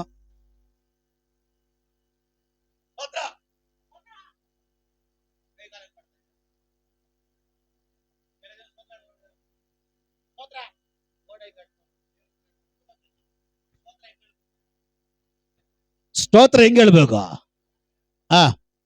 ಸ್ತೋತ್ರ ದೇವ್ರು ಹೇಳ್ತಾರೆ, ಆವಾಗಲೇ ನೀನು ಸೋತು ಹೋಗಿದ್ಯಾ ಅಂತ. ಹಲ್ಲೆಲೂಯಾ. ನನ್ನ ಸಹಾಯ ಎಲ್ಲಿಂದ ಬರ್ತದೆ? ನಾನು ಕಣ್ಣೆತ್ತಿ ಅಲ್ಲಿ ನೋಡಿ ಸ್ತೋತ್ರ ಹೇಳ್ಬೇಕು. ನೀನು ಪಾತಾಳ ನೋಡಿ ಎಲ್ಲ ಸ್ತೋತ್ರ ಹೇಳ್ಬೇಕಾಗಿರೋದು. ನೀನು ಪಾತಾಳ ನೋಡಿ ಸ್ತೋತ್ರ ಹೇಳಿದ್ರೆ ಪಾತಾಳದಲ್ಲಿ ನಿಮ್ಮ ಯಜಮಾನ ಬರ್ತಾನೆ. ಹಲ್ಲೆಲೂಯಾ. ಹಲ್ಲೆಲೂಯಾ. ಅದಕ್ಕೆ ಪ್ರವೀಣ್ ಪಾಸ್ಟ್ ನೋಡಿದಿರಾ, చేతులు పైకి తట్టి పై చూడండి స్తోత్రం చెప్పండి. ಹೇಗೆ ನಮ್ಮ ದೇವರು ಪರಲೋಕದಲ್ಲಿ ಆಸೀನರೊಡನಾಗಿದ್ದಾನೆ. ನಮ್ಮ ದೇವರು ಪರಲೋಕದಲ್ಲಿ ಸಿಂಹಾಸನವನ್ನು ಆಸೀನರೊಡನಾಗಿಟ್ಟುಕೊಂಡಿದ್ದಾನೆ, ಸ್ಥಿರವಾಗಿ ಸ್ಥಾಪಿಸಿದ ಅಂತ ವಾಕ್ಯ ಹೇಳ್ತದೆ. ಹಲ್ಲೆಲೂಯಾ. ದೇವರ ವಾಕ್ಯ ಹೇಳ್ತದೆ, ಆಲಯಕ್ಕೆ ಬರುವ ಗಂಡಸರ ಕೈಗಳನ್ನು ಎತ್ತಿ ಪ್ರಾರ್ಥಿಸಬೇಕಂತ. ಪ್ರಾರ್ಥನೆ ಪಕ್ಕದಲ್ಲಿ ಕುತ್ಕೊಂಡ್ರೆ ಬ್ರದರ್ಗೂ ಕೇಳಿಸಲ್ಲ. ಆಯಪ್ಪ ನೋಡ್ತಾನೆ, ಇವನೇನ್ ಜಿಪ್ನ ಮಾತಾಡಕ್ಕೆ ಹಿಂಗ್ ಮಾತಾಡ್ತಾನೆ. ಹಲ್ಲೆಲೂಯಾ. ನಾನು ಮಾಡೋ ಪ್ರಾರ್ಥನೆ ಗಂಟ್ಲಿಂದ ಶಬ್ದ ಬರ್ಬೇಕಿದೆ. ಹಲ್ಲೆಲೂಯಾ. ಅದೇ ಹೇಳುವುದು ಭಕ್ತನು, ನನ್ನ ಸರ್ವೇಂದ್ರಗಳೇ ಅದರ ನಾಮವನ್ನ ಕೀರ್ತಿಸಿರಿ. ನನ್ನ ಸರ್ವೇಂದ್ರಗಳೇ ಅದರ ಪವಿತ್ರ ನಾಮವನ್ನ. ಹಲ್ಲೆಲೂಯಾ. ನಾವೆಲ್ಲ ಏನ್ ಮಾಡ್ತೀವಿ? ಕೈ ಕಟ್. ಹಲ್ಲೆಲೂಯಾ. ಯಾವ್ದಕ್ ಲಾಕ್ ಹಾಕ್ಬೇಕು ಅದಕ್ಕೆ ಲಾಕ್ ಹಾಕಲ್ಲ, ಯಾವ್ದಕ್ ಬೀಗ ಹಾಕ್ಬೇಕು ಅದಕ್ಕೆ ಬೀಗ ಹಾಕಲ್ಲ. ಇಲ್ಲಿ ಬಂದ್ಬಿಟ್ಟು ಪಾಸ್ಟರ್ ಹೇಳಿದ್ರೆ ಬೀಗ ಹಾಕ್ಬೇಕಂತ ಅಗಲವಾಗಿ ಬಾಯಿ ತೆಗೆದ್ರೆ ನಾನು ಅವ್ರಗಳ ಬಾಯಿ ತುಂಬಿಸ್ತೀನಿ. ತುಂಬಿಸ್ಲಿಕ್ಕೂ ನಿನ್ನ ಬಾಯಿ ಶುದ್ಧವಾಗಿರ್ಬೇಕು. ಬೇರೆದಕ್ಕೆಲ್ಲ ಈಚೆ ಬಾಯಿ ತೆಗೆದ್ಬಿಟ್ಟು ದೇವ್ರು ಹೇಳಿದ್ರೆ ಅಂದ್ರೆ ಅಷ್ಟೇ ಮೇಲೆ ಆಶೀರ್ವಾದ ಹಾಕ್ಬಿಡ್ತಾರೆ ಬಾಯಲ್ಲಿ. ಯಾಕೆ? ನಿನ್ನ ಬಾಯಿ ಹೊಲಸಾಗಿದೆ, ಕ್ಲೀನ್ ಆಗ್ಲಿ. ಅವಾಗೆಲ್ಲ ಬ್ಲೀಚಿಂಗ್ ಪೌಡ್ರ್, ಆಸಿಡ್ ಇವಾಗೆಲ್ಲ ಏನೇನೋ ಬಂದ್ಬಿಟ್ಟಿದೆ. ಅಲ್ಲೆಲ್ಲೂಯ್ಯ, ಹುಷಾರು. ನೆಟ್ಟಿಗಿರೋದು ಕಲ್ತ್ಕೊಬೇಕು ದೇವ್ರ ವಾಕ್ಯದಲ್ಲಿ. ಇದ್ರೆ ನೆಟ್ಟಿಗಿದ್ದು ಬದುಕಿ ಸಾಯ್ಬೇಕು, ಇಲ್ಲ ಆ ಕಡೆ ಹೋಗ್ಬಿಡ್ಬೇಕು. ಎರಡು ಕಡೆನಿದ್ದು ಯಾಕೆ ಸಾಯ್ತೀರಿ? ಬೇರೆಯವ್ರನ್ನ ಯಾಕೆ ಸಾಯಿಸ್ತೀರಿ? ದೇವ್ರನ್ನ ಯಾಕೆ ದೇವ್ರನಾಮನ ದೂಷಣೆ ಮಾಡ್ತೀರಿ? ಅಲ್ಲೆಲ್ಲೂಯ್ಯ, ದೇವ್ರನಾಮ ದೂಷಣೆ ಮಾಡೋರು ಬರೋ ಪರಿಸ್ಥಿತಿ ವಾಕ್ಯ ಹೇಳ್ಬಿಟ್ರೆ ನಿಂತ್ಕೊಳಲ್ಲ. ಇಲ್ಲಿ ಅದೆಲ್ಲ ಕಟ್ಟಿಟ್ಟು ನಾವು ಪ್ರಸಂಗ ಮಾಡ್ತಾ ಇದೀವಿ. ಎಲ್ಲ ಓಪನ್ ಮಾಡಿಬಿಟ್ರೆ ಇಲ್ಲಿ ಯಾರು ಕುತ್ಕೊಳಲ್ಲ. ನಿನ್ನ ನಿಮಿತ್ತವಾಗಿ, ನಿನ್ನ ಕಣ್ಣುಗಳ ನಿಮಿತ್ತವಾಗಿ, ನಿನ್ನ ಅಂಗಗಳ ನಿಮಿತ್ತವಾಗಿ ದೇವರ ನಾಮ ದೂಷಣೆ ಆಗಬಾರ್ದು. ದೇವರ ವಾಕ್ಯ ಹೇಳ್ತೀನಿ, ನೀನೇನೇ ಮಾಡಬೇಕಾದ್ರೂ ಕೂಡ ದೇವರ ನಾಮದ ಮಹಿಮೆಗಾಗಿ ಮಾಡು. ನನ್ನ ನಾಮವನ್ನು ಸರಿಯಾಗಿ ಯಾರ ಅರ್ಥಿದಾರೋ ಆ ಬರಗಳನ್ನು ನಾನು ಉದ್ಧಾರ ಮಾಡುವಂತ ದೇವರು. ಉದ್ಧಾರ ಮೂಢನಿಂದಾಗಲಿ ಬಡವನಿಂದಾಗಲಿ ಬರೋದಿಲ್ಲ, ಉದ್ಧಾರವು ದೇವರಿಂದಲೇ. ಅಲ್ಲೇಲೂಯಾ. ಕೆಲ ಜನ ತಿಳ್ಕೊಂಡ್ಬಿಟ್ಟಿದ್ದಾರೆ, ನಾನು ದೇವ್ರ ಬಿಟ್ಬಿಟ್ಟು ಬಂದ್ಬಿಡ್ತೀನಿ, ದೇವ್ರನ್ನ ಬಿಟ್ಬಿಟ್ಟು ನಾನು ಸಂಪಾದನೆ ಮಾಡ್ಬಿಡ್ತೀನಿ, ದೇವ್ರ ಬಿಟ್ಬಿಟ್ಟು ನಾನೆಲ್ಲ ಸಾಧಿಸ್ಬಿಡ್ತೀನಿ. ದೇವ್ರು ಹೇಳ್ತಾರೆ, ನನ್ನ ಮಕ್ಕಳಾದ್ಮೇಲೆ ನೀವು ನನ್ನ ಬಿಟ್ಟು ಏನು ಮಾಡಲಾರ್ರಿ. ವಾಕ್ಯ ಇದೆಯಾ? ದೇವ್ರು ಹೇಳ್ತಾರೆ, ನನ್ನ ಬಿಟ್ಟು ನೀವು ಏನು ಮಾಡೋಕ್ಕಾಗಲ್ಲ. ಒಂದು ದಿನ ಹೋಗಿ ನೀನು ಕೂಲಿ ಮಾಡಬೇಕಾದ್ರೂ, ಒಂದಿನ ಹೋಗಿ ನೀನು ಕೆಲಸ ಮಾಡಬೇಕಾದ್ರೂ, ಒಂದು ನೀನು ಆರೋಗ್ಯವಾಗಿರ್ಬೇಕಾದ್ರು ನನ್ನ ಪರ್ಮಿಷನ್ ಬೇಕು, ನನ್ನ ಅನುಮತಿ ಬೇಕು. ನನ್ನ ಅನುಮತಿ ಇಲ್ದ್ರೆ ನೀವೇನು ಮಾಡೋಕ್ಕಾಗಲ್ಲ. ಆದ ಕಾರಣ ಇವತ್ತು ನಿನ್ನ ನಡೆಸ್ತಾ ಇರೋದು ಯಾರೋ ಅಲ್ಲ. ಇವತ್ತು ನಿನ್ನ ನಡೆಸ್ತಾ ಇರೋದು, ಇವತ್ತು ನಿನ್ನ ಕಾಯ್ತಾ ಇರೋದು ಸ್ವರ್ಗದ ದೇವರು. ಅವನಿಗೆ ಭಯಪಟ್ಟು, ಅವನಿಗೆ ಕೀಳಡಗಿ, ಅವನ ಮುಂದೆಗಡೆ ತಗ್ಗಿಸಿ ಒಪ್ಪಿಸಿಕೊಂಡು ಜೀವನ ಮಾಡ್ರಿ. Alleluia, alleluia, alleluia. ನೀವು ಒಂದೊಂದು ಹೆಜ್ಜೆ ಜಾಡಿಡುವಾಗ್ಲೂ ಕೂಡ ನಿಮ್ಮ ಒಳಗಡೆ ಇರಬೇಕು, ನಾನು ದೇವರ ಮಗ, ನಾನು ದೇವರ ಮಗಳು, ನಾನು ಯೇಸುವಿನ ರಕ್ತದಲ್ಲಿ ತೊಳೆಯಲ್ಪಟ್ಟಿದ್ದೀನಿ, ನಾನು ಸಾಧಾರಣವಾದವನಲ್ಲ, ನಾನು ಸಾಧಾರಣವಾದವನಲ್ಲ. ದೇವರು ನನ್ನನ್ನು ಮೆಚ್ಚಿದ್ದಾನೆ. ನಾನು ಯಾವಾಗಲೂ ದೇವರ ಗೂಡಾರದಲ್ಲಿ, ದೇವರ ಸಾನ್ನಿಧ್ಯದಲ್ಲಿ, ದೇವರ ಮಹಿಮೆಯಲ್ಲಿ ಇರುವ ಕೋಲಾಗಿದ್ದೇನೆ.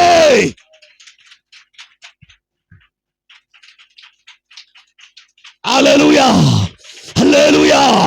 ನೀನು ಎಲ್ಲೇ ಇರುವಾಗಲೂ ನಿನ್ನ ಒಳಗಡೆ ಒಂದಿರಬೇಕು. ಈ ಕೋಲು ಸಾಧಾರಣವಾದ ಕೋಲಲ್ಲ. ಈ ಕೋಲು ದೇವರು ಮೆಚ್ಚಿರುವ ಕೋಲು, ದೇವರು ಒಪ್ಪಿರುವ ಕೋಲು, ದೇವರು ಎದುರು ನೋಡ್ತಾ ಇರುವ ಕೋಲು. ಈ ಕೋಲು ಸಾಧಾರಣವಾದ ಕೋಲಲ್ಲ. ಈ ಕೋಲು ಯಾವಾಗಲೂ ದೇವರ ಗೂಡಾರದಲ್ಲಿ ಇರಬೇಕಾಗಿರೋ ಕೋಲು. ಈ ಕೋಲು ಚಿಗುರಿರೋದು ದೇವರ ಗೂಡಾರದಲ್ಲಿ. ಈ ಚಿಗುರುವಿಕೆ ದೇವರ ಭಿಕ್ಷೆ, ಈ ಬೆಳವಣಿಗೆ ದೇವರ ಭಿಕ್ಷೆ, ಈ ಆಶೀರ್ವಾದ ದೇವರು ಕೊಟ್ಟ ಭಿಕ್ಷೆ. ಇವತ್ತು ಈ ಬಟ್ಟೆ ದೇವರು ಕೊಟ್ಟಿರೋ ಭಿಕ್ಷೆ, ಇವತ್ತು ಈ ಆಹಾರ ದೇವರು ಕೊಟ್ಟಿರೋ ಭಿಕ್ಷೆ. ಇವತ್ತು ನನ್ನ ಕಾಲಲ್ಲಿ ನಡೆದಿರೋ ಬೈಕಲ್ಲಿ ಹೋಗ್ತಾ ಇದೀನಿ ಅಂದ್ರೆ ಅದು ದೇವರು ಕೊಟ್ಟಿರೋ ಭಿಕ್ಷೆ. ಎಷ್ಟೋ ಜನ ಇರ್ಲಿಕ್ಕೆ ಮನೆ ಇಲ್ಲ, ಇವತ್ತು ಸುಖವಾಗಿ ಮನೆ ಒಳಗಡೆ ಮಲಗ್ತಾ ಇದೀನಿ ಅಂದ್ರೆ ಆ ಮನೆ ದೇವರ ಭಿಕ್ಷೆ. ಹಾಸ್ಪಿಟ್ಲ್ಗಳಲ್ಲಿ ಎಷ್ಟೋ ದೇಹ ಒಳಗಡೆ, ಎಷ್ಟೋ ಜನರ ದೇಹದ ಒಳಗಡೆ ಉಸಿರಿಲ್ಲ, ಆದ್ರೆ ಈ ದೇಹದ ಒಳಗಡೆ ಉಸಿರಿದೆ ಅಂದ್ರೆ ಅದು ದೇವರ ಭಿಕ್ಷೆ.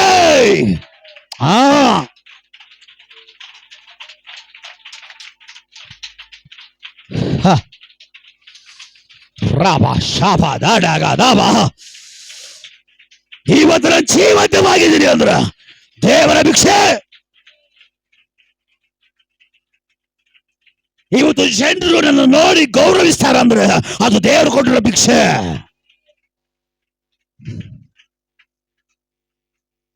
ನಾನು ನಡ್ಕೊಂಡು ಹೋಗುವಾಗ ಜನರು ನನ್ನನ್ನು ಗೌರವಿಸ್ತಾರಂದ್ರೆ, ಜನರು ನನ್ನ ಮಾತಾಡಿಸ್ತಾರಂದ್ರೆ, ಜನರು ಮರ್ಯಾದೆ ಕೊಟ್ಟು ಮಾತಾಡಿಸ್ತಾರಂದ್ರೆ ಅದೆಲ್ಲ ಯಾರು ನಡೆಸ್ತಾರೋ ಭಿಕ್ಷೆ ಗೊತ್ತಾ?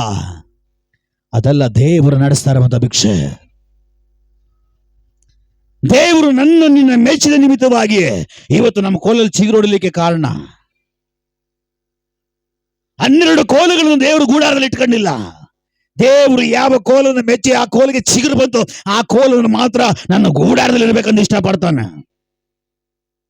ಪ್ರಸಂಗ ಬೇರೆ ಕಡೆ ಹೋಗ್ತಾ ಇದೆ, ಸ್ಟಾರ್ಟ್ ಮಾಡ್ರೆ ಅದಕ್ಕೊಂದು 2 ಅವರ್ ಬೇಕು. Alleluia, alleluia, alleluia.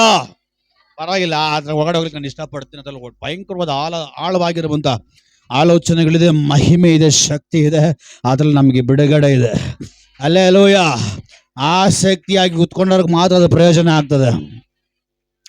ದೇವರ ವಿಷಯದಲ್ಲಿ ಪ್ರತಿಯೊಬ್ಬರು ಯಾರೇ ಆಗಲಿ, ಆಲಯದಲ್ಲಾಗಲಿ, ಹೊರಗಡೆ ಆಗಲಿ, ಎಲ್ಲೇ ಆಗಲಿ, ದೇವರ ವಿಷಯದಲ್ಲಿ ನಾವು ಅಲಸ್ಯಗಾರರಾಗಿರಬಾರ್ದು. ದೇವರ ವಾಕ್ಯ ಹೇಳ್ತದೆ ನಾವು ಅಲಸ್ಯಗಾರರಾಗಿರಬಾರ್ದು. ಯಾಕಂದ್ರೆ ಅಲಸ್ಯಗಾರನು ಆಶೀರ್ವಾದಕ್ಕೆ ಪಾತ್ರನಾಗಲ್ಲ. ಆಶೀರ್ವಾದಕ್ಕೆ ಪಾತ್ರನಾಗಲ್ಲ. ಅಲಸ್ಯಗಾರನು ಅವನು ಶಾಪಗ್ರಸ್ತನಾಗಲಿಲ್ಲ. ದೇವರ ವಾಕ್ಯ ಹೇಳ್ತದೆ. ಚಪ್ಪಾಳೆ ಹೊಡೆಯೋದ್ರಲ್ಲಿ ಅಲಸ್ಯಗಾರರಾಗಬಾರ್ದು. ಸ್ತೋತ್ರ ಹೇಳೋದ್ರಲ್ಲಿ, ದೇವರ ಸೇವೆಯಲ್ಲಿ, ದೇವರ ಕಾರ್ಯಗಳಲ್ಲಿ, ಕೊಡೋದ್ರಲ್ಲಿ, ತಗೊಳ್ಳೋದ್ರಲ್ಲಿ ಅಲಸ್ಯಗಾರರಾಗಬಾರ್ದು. ವಾಕ್ಯ ಹೇಳ್ತದೆ ಶಾಪಗ್ರಸ್ತರಾಗ್ತಾರ. ನಾನು ಹೇಳ್ತಾರ, ದೇವ್ರ ವಾಕ್ಯ ಹೇಳ್ತದೆ. ಆಶೀರ್ವಾದ ಬೇಕಾ? ಆಶೀರ್ವಾದ ಬೇಕಾ ಬೇಡ? ಈಗ ಒಂದು ಆಪಲ್ ಗಿಡದಲ್ಲಿ ನಾನು ಆಪಲ್ ತಿನ್ಬೇಕು, ಆಪಲ್ ಫ್ರೆಶ್ ಆಗಿ ಕಿತ್ಕೊಂಡು ತಿನ್ಬೇಕು, ಆಪಲ್ ಗಿಡದಲ್ಲಿ ಆಪಲ್ ಬರ್ಬೇಕು, ನೀವೇನ್ ಮಾಡ್ಬೇಕು?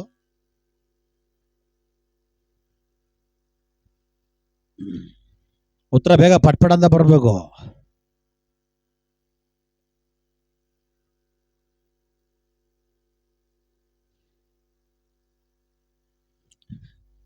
ನೀ ಬೀಜನೇ ಹಾಕ್ಬೇಡ್ರಿ, ಆಪಲ್ ಬಾ, ಆಪಲ್ ಬಾ ಬರ್ತದ. ಈಗ ಆಪಲ್ ಬರ್ಬೇಕಾದ್ರೆ ಏನ್ ಮಾಡ್ಬೇಕು? ನೀನ್ ಜೊತೆನಲ್ಲಿ ಬರ್ವಿ, ಗುದ್ದು ಬಿಡ್ತೀನಿ ಮಕ್ಕದ ಮೇಲೆ. ಜೊತೆನಲ್ಲಿ ಬರ್ಬೇಕು ನೀವು. ಈಗ ಆಪಲ್ ಬರ್ಬೇಕಾದ್ರೆ, ನಂಗೆ ಆಪಲ್ ಸಿಗಬೇಕಾದ್ರೆ ಈಗ ಏನ್ ಮಾಡ್ಬೇಕು? ನಾನು ಬೀಜ ಹಾಕಿದ್ರೆ ಬರೀ ನೀರು ಹಾಕೊಂಡೇ ಇದ್ರೆ ಗೊಬ್ಬರ ಗಿಡ ಬರ್ತದೆ. ಈಗ ಆ ಜಾಗದಲ್ಲಿ ಒಂದು ಬೀಜ ಹಾಕ್ಬಿಟ್ಟು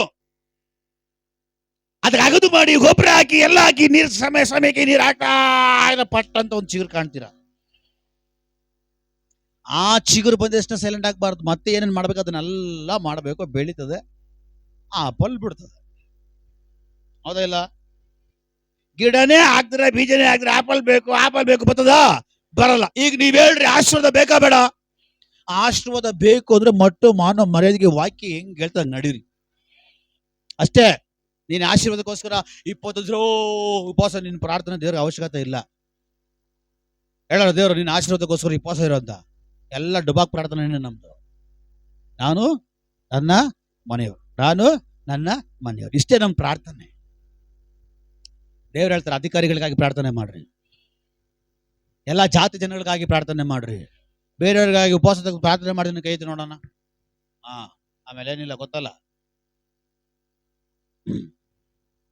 ನೋಡಿದ್ರ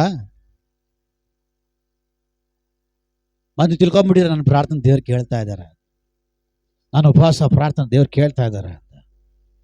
ದೇಶಕ್ಕಾಗಿ, ರಾಜ್ಯಕ್ಕಾಗಿ, ಪಟ್ಟಣಕ್ಕಾಗಿ, ಅಳಿದು ಹೋಗೋ ಆತ್ಮಗಳಿಗಾಗಿ, ಪಾಪದಲ್ಲಿ ಶಾಪದಲ್ಲಿ ಇರುವಂತ ಜನಗಳು ಬಿಡಿಸಲ್ಪಡೋದಕ್ಕೋಸ್ಕರವಾಗಿ ಯಾವಾಗಾದ್ರೂ ಉಪವಾಸ ಮಾಡಿ ಪ್ರಾರ್ಥನೆ ಮಾಡಿದಿರಾ? ಈಗ ಸುಳ್ಳು ಹೇಳಬಾರ್ದು. ಸರಿ, ನಿಮಗಾಗಿ, ನಿಮ್ಮ ಮಕ್ಕಳಿಗಾಗಿ, ನಿಮ್ಮ ಗಂಡನಿಗಾಗಿ ಉಪವಾಸ ಮಾಡಿ ಪ್ರಾರ್ಥನೆ ಮಾಡಿದ್ರೆ ಏನಾದ್ರು ಕೈ ಎತ್ತಿರಿ ನೋಡೋಣ. ಕಳ್ಳರು ಕೆಲ ಜನರು ಕೈ ಎದ್ದಿದಲ್ಲ, ಎಲ್ಲಿ ತಗಲಾಕೊಂಡ್ಬಿಡ್ತೀನೋ ಅಂತ. ನಿಮಗೋಸ್ಕರ, ನಿಮ್ಮ ಮಕ್ಕಳಿಗೋಸ್ಕರ, ನಿಮ್ಮ ಕುಟುಂಬಕ್ಕೋಸ್ಕರ, ನಿಮ್ಮ ಮನೆಗೋಸ್ಕರ ಉಪವಾಸ ಮಾಡಿಲ್ವಾ? ಮತ್ತೇನಕ್ಕೆ ಈ ಜೀವಿತ ನಿಮಗೆ? ಈ ಜೀವಿತ ಏನಕ್ಕೆ ನಿಮಗೆ? ಆತ್ಮಿಕರು ಮಟ್ಟು ಮಾನ ಮರದಿಗೆ ಆತ್ಮಿಕರಾಗಿರ್ಬೇಕು. ಉಪವಾಸ ಮಾಡಿ ಎಷ್ಟು ವರ್ಷ ಆಯ್ತು ನೋಡ್ರೆ ಗೊತ್ತಾಗುತ್ತೆ. ನಿಮ್ಮ ದೇಹಗಳು ನೋಡ್ರೆ ಗೊತ್ತಾಗುತ್ತೆ. ನಿಮ್ಮ ದೇಹ ನೋಡ್ರೆ ಗೊತ್ತಾಗುತ್ತೆ ನೀವು ಉಪವಾಸ ಪಾರ್ಟಿನ ನೀವು ತಿಂದು ಪೋತಲ ಅಂತ. ಹಲ್ಲೆಲೂಯ. ಇಲ್ಲಿ ಪ್ರೇಯರ್ ಮುಗಿದ ತಕ್ಷಣ ಹೋಟ್ಲಿಗೆ ಹೋಗ್ತಾರೆ. ಅಲ್ಲ ಅವನೇನೇನು ಹಾಕಿ ಮಾಡಿರ್ತಾನೋ, ಎಲ್ಲೆಲ್ಲಿ ಕೈ ಹಾಕಿರ್ತಾನೋ, ಎಲ್ಲೆಲ್ಲಿ ಏನೆಲ್ಲ ಕೆರ್ಕೊಂಡಿರ್ತಾನೋ ಏನೋ ಗೊತ್ತಿಲ್ಲ. ಓಹ್ ಬಾಗುಂದಿ ಚೆನ್ನಾಗಿದೆ.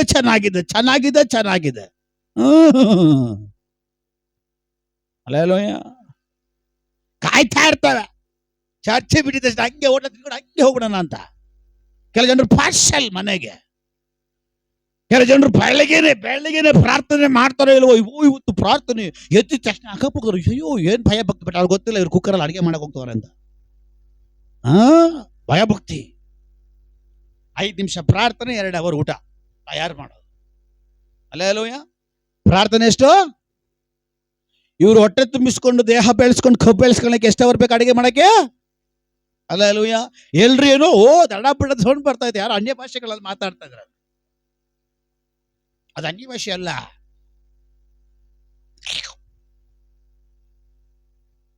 ತಯಾರಿಂಗ್, ಪ್ರಿಪೇರ್. ಅವರಲ್ಲೇನೋ ಬೆಳಿಗ್ಗೆ ಪ್ರೇಯರ್ಗೆ ಹೋಗ್ತಾರೆ, 2 ಅವರ್ ಪ್ರಾರ್ಥನೆ ಮಾಡಿ ಎಲ್ಲ ತಯಾರಾಗಿ ಹೋಗ್ತಾ ಇದಾರ ಅಂತ. ಏನು ಮನೆಗಂಡು ಏನಿಲ್ಲ ಅಲ್ಲಿ. ಮಾಡಿದ 5 ನಿಮಿಷ ಪ್ರಾರ್ಥನೆ, 2 ಅವರ್ ಅಡುಗೆಗೆ. ಅವ್ರ ಉಪವಾಸನ ಗೊತ್ತು. ಆ ಭಾನುವಾರ ಒಂದಿನ ಉಪವಾಸ ಮಾಡ್ಕೊಂಡು ಉಪವಾಸ ಇದ್ ಒಂದು 2 ಅವರ್ ಉಪವಾಸ ಬರೋಕ್ಕೂ ದಾಡಿ ಕಷ್ಟ. ರೋಗ ಇದೆಯಾ, ಸತ್ತೋಗ್ಬಿಡ್ತಾ ಇದೆಯಾ, ಊಟ ಇಲ್ಲ ಅಂದ್ರೆ ಸತ್ತೋಗ್ಬಿಡ್ತೀನಿ ಅಂತ ಅನಿಸ್ತಾ ಇದೆಯಾ, ತಿನ್ಬಿಟ್ ಬಾ, ಪರವಾಗಿಲ್ಲ. ಅಲ್ಲಯ್ಯ, ಚೆನ್ನಾಗಿ ಮನೇಲಿ ಬೆಳಗ್ಗೆನೆ 8 ಗಂಟೆಗೆ ಹಾಕೊಂಡು ರಾತ್ರಿ ಬಳದಿದ್ದು ಮನೆದೆಲ್ಲ ಬಳಸಿ ಗಿಳಿಸಿ ಎಲ್ಲ ತಿಂದ್ಬಿಟ್ಟು ಬಂದ್ಬಿಟ್ಟು ಬಿಡ್ಬೇಕು ಅನ್ಸುತ್ತೆ ದೇವದೂತರಿಗೆ. ಪಕ್ಕದಲ್ಲಿ ಊಸ್ಬಿಟ್ಟ ಅಂತ, ಇಲ್ಲ ಅಪ್ಪ ತೇಗಿದ್ದು ಅಂತ. ತೇಗಿದ್ದಕ್ಕೆ ಈ ಸ್ಮೆಲ್ ಬರ್ತಾ ಇದೆ. ಹಲ್ಲೆಲೂಯ. ತೇಗಿದ್ದಕ್ಕೇನೆ ಈ ಸ್ಮೆಲ್ಲು ಅಂದ್ರೆ ಪ್ರೈಸ್ ದಿ ಲಾರ್ಡ್. ಭಾನುವಾರ ಒಂದು ದಿನ ಉಪವಾಸದಲ್ಲಿ ಬಂದು ಉಪವಾಸದಲ್ಲಿ ಕೂತ್ಕೊಂಡು ದೇವರ ವಾಕ್ಯ ಕೇಳಿ ಹಿಂದಿರುಗಿ ಹೋಗ್ಲಿಕ್ಕೆ. ಯಾಕೆ ಯೇಸು ಸ್ವಾಮಿ 3 ದಿನ ಊಟ ಕೊಡ್ಬೋದಾಗಿತ್ತಲ್ಲ ಕಾಡಲ್ಲಿ ಜನಗಳಿಗೆ, ಲಾಸ್ಟ್ ಯಾಕೆ ಊಟ ಕೊಟ್ರು? ಯಾವ್ದನ್ನ ಯಾವ ಟೈಮಲ್ಲಿ ಹೆಂಗ್ ಕೊಡ್ಬೇಕು ಹಂಗೆ ಕೊಡ್ಬೇಕು, ಮಿಕ್ಕಿದ ಯಾವ ಟೈಮಲ್ಲಿ ಹೆಂಗ್ ಕೊಡ್ಬೇಕು ಹಂಗೆ ಕೊಡ್ಬೇಕು. Hallelujah, praise the Lord. ಉಪವಾಸ ಇದು ಎಷ್ಟೋ ವರ್ಷಗಳಾಗೈತಲ್ಲ. ಕೆಲ ಜನರು ದೀಕ್ಷಾಸ್ಥಾನ ತಗೊಂಡು 25-30 ವರ್ಷ ಆಯ್ತು, ಅವಾಗಿಂದ ಇದುವರೆಗೂ ಒಂದೇ ಪ್ರಾರ್ಥನೆ. ಆ ಪ್ರಾರ್ಥನೆ ಚೇಂಜ್ ಆಗಿಲ್ಲ, ಉದ್ಧಾರನೂ ಆಗಿಲ್ಲ, ಬಿಡುಗಡೆನೂ ಆಗಿಲ್ಲ. Hallelujah, hallelujah. ಇರ್ಬೇಕಾದ ಜಾಗದಲ್ಲಿ ನಿಂತ್ರೆ, ಹಲ್ಲೆಲೂಯ. ಕೆಲ ಜನರು ಹಂಗೆ, ನಾನು ಎಲ್ಲಿ ಬೇಕಾದ್ರೂ ಹೋಗಿ ಬಂದ್ಬಿಟ್ರು, ಏನ್ ಬೇಕಾದ್ರೂ ಮಾಡ್ಕೊಂಡ್ ಬಂದ್ಬಿಟ್ರು, ಏನ್ ಮಾಡ್ಬಿಟ್ರು ಕೂಡ ದೇವ್ ನನ್ನ ಕೋಲ್ ಚಿಗುರಿಸ್ಬಿಡ್ತಾರೆ ಅಂತ. ಆ ರೀತಿ ಇದ್ರೆ 11 ಕೋಲು ಕೂಡ ಚಿಗುರ್ಬೇಕಾಗಿತ್ತಲ್ಲ.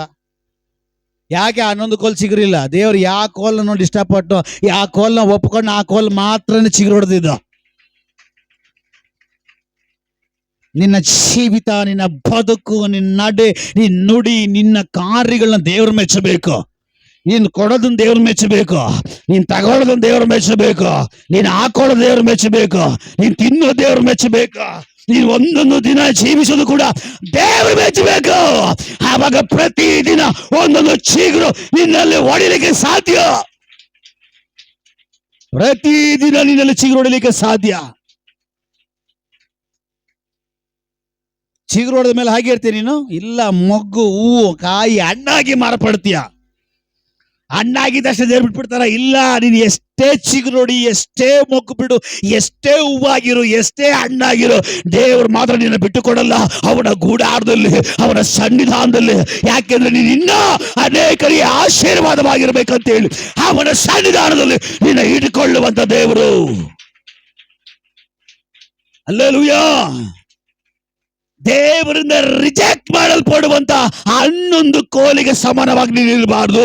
ದೇವರು ಸ್ವೀಕಾರ ಮಾಡುವಂತ ಆ ಒಂದು ಆರೋನನ ಕೋಲಿಗೆ ಸಮಾನವಾಗಿ ಇವತ್ತು ನೀನು ಒಪ್ಪಿಸಿಕೊಡು, ಇವತ್ತು ನೀನು ಮಾರ್ಪಡು. ಇವತ್ತು ಯೇಸುವಿನ ನಾಮದಲ್ಲಿ ನಿನ್ನ ಜೀವಿತ ಬದಲಾಗಲಿ. ನನ್ನ ದೇವರು 1000 ತಲೆಮಾರುಗಳ ತನಕ ಅನುಗ್ರಹಿಸುವುದಕ್ಕೆ ಸಾಮರ್ಥ್ಯವುಳ್ಳ ದೇವರು.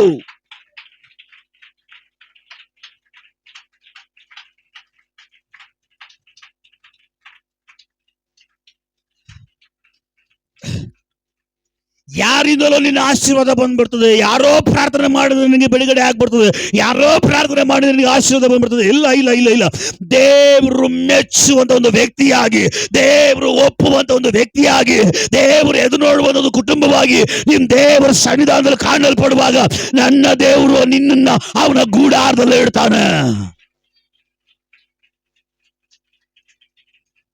ಆಶೀರ್ವಾದ ಮನುಷ್ಯರಿಂದ ಬರಲ್ಲ, ನಿನಗೆ ಅನುಗ್ರಹ ಮನುಷ್ಯರಿಂದ ಬರಲ್ಲ, ನಿನ್ನ ಸಮೃದ್ಧಿ ಮನುಷ್ಯರಿಂದ ಬರಲ್ಲ. ನಿನ್ನ ಆಶೀರ್ವಾದ, ನಿನ್ನ ಸಮೃದ್ಧಿ ಬರಬೇಕಾದ್ರೆ ಅದು ದೇವರಿಂದಲೇ ಬರಬೇಕು. ಎಲ್ಲ ಮನುಷ್ಯನಿಂದ ನಿನಗೆ ಆಶೀರ್ವಾದ ಬರಲ್ಲ. ನಿನಗಾಗಿ ದೇವರು ಯಾವ ವ್ಯಕ್ತಿಯನ್ನು ನೇಮಿಸಿರ್ತಾರೋ,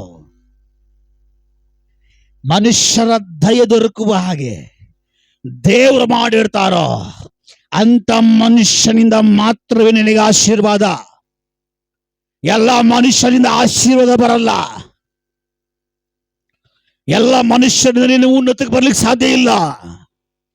ನೀನೇನಾದ್ರೂ ಆಶೀರ್ವಾದ ಹೊಂದಬೇಕಾದ್ರೆ ಒಂದದಾಗಿ ನೀನು ಮೋಶೆ ಕೈಯಲ್ಲಿರ್ಬೇಕು. ಹಲ್ಲೆಲೂಯಾ. ನಿನಗೆ ಚಿಗುರು ಹೊಡಿಬೇಕಾ? ನಿನ್ನ ಮನೆಯಲ್ಲಿ ಚಿಗುರು ಹೊಡಿಬೇಕಾ? ನಿನ್ನ ಬಿಸ್ನೆಸ್ ಅಲ್ಲಿ ಚಿಗುರು ಹೊಡಿಬೇಕಾ? ನಿನ್ನ ಆತ್ಮಿಕ ಮಂಡಲಗಳಲ್ಲಿ ಚಿಗುರು ಹೊಡಿಬೇಕಾ? ನಿನ್ನ ವಿದ್ಯಾಭ್ಯಾಸ ಮಂಡಲಗಳಲ್ಲಿ ಚಿಗುರು ಹೊಡಿಬೇಕಾ? ನಿನ್ನ ಸಂಪತ್ತಿನ ವಿಷಯದಲ್ಲಿ ಚಿಗುರು ಹೊಡಿಬೇಕಾ? ನೀನು ಇರ್ಬೇಕಾಗಿರೋದು ಮೋಶೆಯ ಕೈಯಲ್ಲೇ. ಮೋಶೆ ತೆಗೆದುಕೊಂಡು ಹೋಗಿ ದೇವರ ಗೂಡಾರದಲ್ಲಿ ಇಡ್ತಾನೆ. ಮೋಶೆ ತೆಗೆದುಕೊಂಡು ಹೋಗಿ ದೇವರ ಗೂಡಾರದಲ್ಲಿ ಇಡ್ತಾನೆ.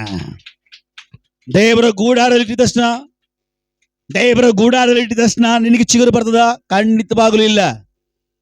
ದೇವರ ದರ್ಶನ, ದೇವರು ಇಳಿದು ಬರುವ, ದೇವರ ಮಹಿಮೆ ಇಳಿದು ಬರುವ, ದೇವರು ಪ್ರಕಟವಾಗುವ ಜಾಗದಲ್ಲಿ ನೀನು ಇಡುವಾಗಲೂ ಕೂಡ ಆ ಸಡನ್ ಆಗಿ ಚಿಗುರು ಬರ್ಲಿಕ್ಕೆ ಸಾಧ್ಯ ಇಲ್ಲ. ಆ ಜಾಗದಲ್ಲಿ ದೇವರು ನಿನ್ನ ನೋಡಿ ನಿನ್ನನ್ನು ಒಪ್ಕೊಳ್ಳೋದಾದ್ರೆ, ನಿನ್ನನ್ನ ಮೆಚ್ಚೋದಾದ್ರೆ, ಅದು ಯಾವ ಸ್ಥಿತಿಯಲ್ಲಿ ನೀನು ಒಣಗೋಗಿರೋ ಚಿಗುರು ನಿಶ್ಚಯ. ಚಿಗುರು ಬಂದು ಬಿಟ್ರೆ, ಚಿಗುರು ಒಡೆದು ಬಿಟ್ರೆ ಇನ್ನು ಯಾವ ಕಾರಣಕ್ಕೂ ನೀನು ಒಣಗಲ್ಲ. ಯಾವ ಕೋಲು ದೇವರ ಮೆಚ್ಚಿ ದೇವರ ಸಮ್ಮುಖದಲ್ಲಿ ಮಹಿಮೆಯಲ್ಲಿ ಯಾವ ಕೋಲಿಗೆ ಚಿಗುರು ಹೊಡೆದಿರ್ತದೋ ಆ ಕೋಲು ಯಾವಾಗಲೂ ದೇವರ ಮುಂದೆಗಡೆನೆ ಇರ್ತದೆ. ಓ ಹಲ್ಲೆಲೂಯಾ. ಅರ್ಥ ಆಗ್ತಾ ಇದೆಯಾ ದೇವರ ವಾಕ್ಯ? ದೇವರಿಂದ ಬರುವಂತ ಆಶೀರ್ವಾದ, ದೇವರಿಂದ ಬರುವಂತ ಬಿಡುಗಡೆ ಅದು ಉಬ್ಬಿಕೊಳ್ಳಲ್ಲ, ಅದು ಹೆಚ್ಚಿಸಿಕೊಳ್ಳಲ್ಲ, ಅದು ದೇವರನ್ನ ಬಿಟ್ಟು ದೂರ ಹೋಗಲ್ಲ. ದೇವರಿಂದ ಬರುವಂತ ಬಿಡುಗಡೆ, ದೇವರಿಂದ ಬರುವ ಆಶೀರ್ವಾದ ದೇವರ ಸನ್ನಿಧಾನದಲ್ಲಿ ಇರುವ ಹಾಗೆ ಮಾಡುವಂಥದ್ದು. Hallelujah, hallelujah, hallelujah. ದೇವರು ಮೆಚ್ಚಿರುವ ಕೋಲಲ್ಲಿ ಚಿಗುರು ಬರುವಾಗ ದೇವರು ಹೇಳ್ತಾರೆ, ಆ ಕೋಲ್ ಅಲ್ಲಿ ಇಲ್ಲಿ ಇರಬಾರ್ದು, ಆ ಕೋಲ್ ನನ್ನ ಸನ್ನಿಧಾನದಲ್ಲೇ ಇರಬೇಕಾ, ನನ್ನ ಮುಂದೆಗಡೆನೆ ಇರಬೇಕಾ, ನನ್ನ ಗೂಡಾರದಲ್ಲಿ ಇರಬೇಕಾ. ಅದರ ಹಣ್ಣು ಕಿತ್ತುಕೊಳ್ಳಬೇಕಾದವನು ನಾನು. ಹಲ್ಲೆಲೂಯಾ. ಕೆಲ ಜನ ನೋಡಿದ್ರ, ಸಂಪಾದನೆ ಮಾಡೋದೆಲ್ಲ ಅನ್ಯಾಯವಾಗಿ ಸಂಪಾದನೆ ಮಾಡೋದು, ಪಡ್ಕೊಳ್ಳೋದು, ಹೊಂದ್ಕೊಳ್ಳೋದೆಲ್ಲ ಮೋಸ ಮಾಡಿ, ಸುಳ್ಳು ಹೇಳಿ, ಅನ್ಯಾಯವಾಗಿ, ಡಬಲ್ ರೇಟಲ್ಲಿ, ಟ್ರಿಪಲ್ ರೇಟಲ್ಲಿ ಎಲ್ಲ ಸಂಪಾದನೆ ಮಾಡಿಟ್ಕೊಂಡ್ಬಿಟ್ಟು ದೇವರನ್ನ ಆಶೀರ್ವಾದ ಮಾಡಿದ್ರು. ಹಲ್ಲೆಲೂಯಾ. ಒಂದು ಕೋಲಿಗೆ, ಒಂದು ಕುಟುಂಬಕ್ಕೆ, ಒಂದು ವ್ಯಕ್ತಿಗೆ ದೇವರು ಮೆಚ್ಚಿ ಒಂದು ಚಿಗುರು ಕೊಡೋದಾದ್ರೆ, ಒಂದು ಬೆಳವಣಿಗೆ ಕೊಡೋದಾದ್ರೆ, ಒಂದು ಸಮೃದ್ಧಿ ಕೊಡೋದಾದ್ರೆ ಅದು ದೇವರ ಗೂಡಾರವನ್ನ ಬಿಟ್ಟು ಎಲ್ಲೂ ಹೋಗಲ್ಲ. ದೇವರನ್ನ ಬಿಟ್ಟು ಬೇರೆ ಕಡೆ ಎಲ್ಲೂ ಹೋಗಲ್ಲ. ದೇವರ ಮಹಿಮೆ ಸಾನ್ನಿಧ್ಯವನ್ನು ಬಿಟ್ಟು ಅದು ಬದುಕಲ್ಲ. ಅದು ದೇವರ ಸಾನ್ನಿಧ್ಯವನ್ನು ಬಿಟ್ಟು ಬದುಕಕ್ಕೂ ಬರಲ್ಲ. ಅದು ದೇವರ ಸಾನ್ನಿಧ್ಯವನ್ನು ಬಿಟ್ಟು ಬದುಕಕ್ಕೂ ಗೊತ್ತಿಲ್ಲ. ಅದು ಸತ್ರೆ ಸಾಯ್ಬೇಕು, ದೇವರ ಮಹಿಮೆಯಲ್ಲೇ ಸಾಯ್ಬೇಕು.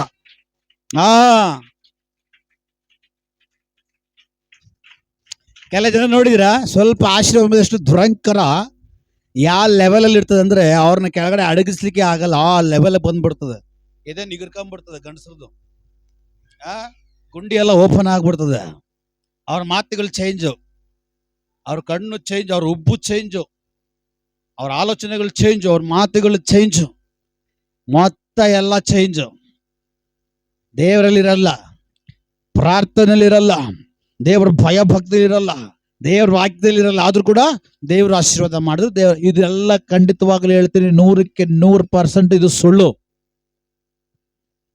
ಇದು ಬೇರೆಯಿಂದ ಬಂದಿರುವ ಆಶೀರ್ವಾದ.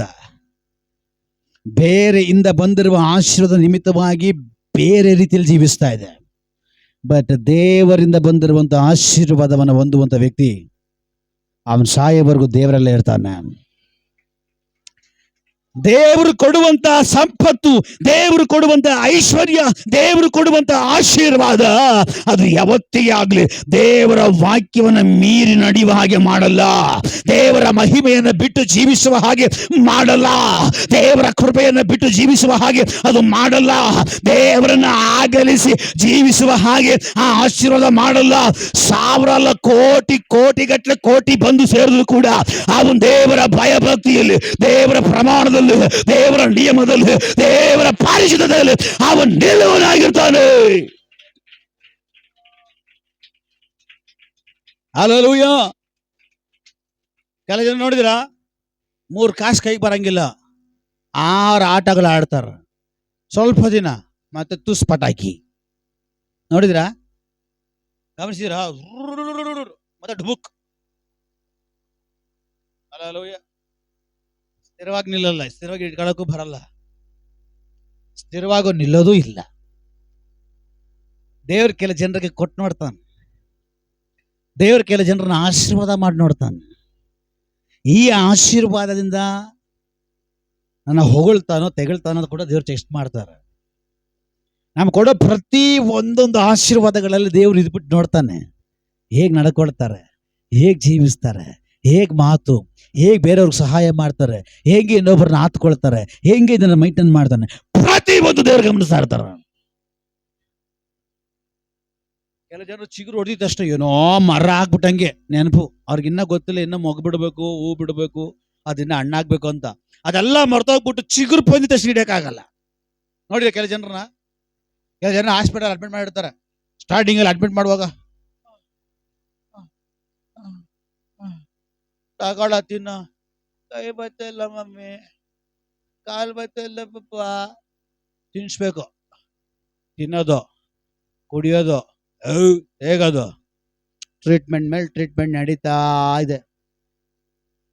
ಟ್ರೀಟ್ಮೆಂಟ್ ಎಲ್ಲ ಆಗ್ತಾ ಆಗ್ತಾ ಆಗ್ತಾ ಆಗ್ತಾ ಅವ್ರಿಗಿರುವಂಥ ಬಲಹೀನತೆ, ಅವ್ರಿಗಿರುವಂಥ ರೋಗ ಕಡಿಮೆ ಆಗಿ ಸ್ವಲ್ಪ ಬಲ ಜಾಸ್ತಿ ಬರ್ತಾ ಇರ್ತದೆ. ಇವಾಗ ಬೆಡ್ ಮೇಲೆ ಇಲ್ಲ, ನಿಲ್ತಾನೆ ಇಲ್ಲ, ಎಲ್ಲ ಪಕ್ಕದ ಮೇಲೆ ಓಡ್ತಾ ಇದ್ದಾನೆ. ಅವಾಗ ಏನ್ ಹೇಳ್ತಾರೆ ಗೊತ್ತಾ ಅವರು?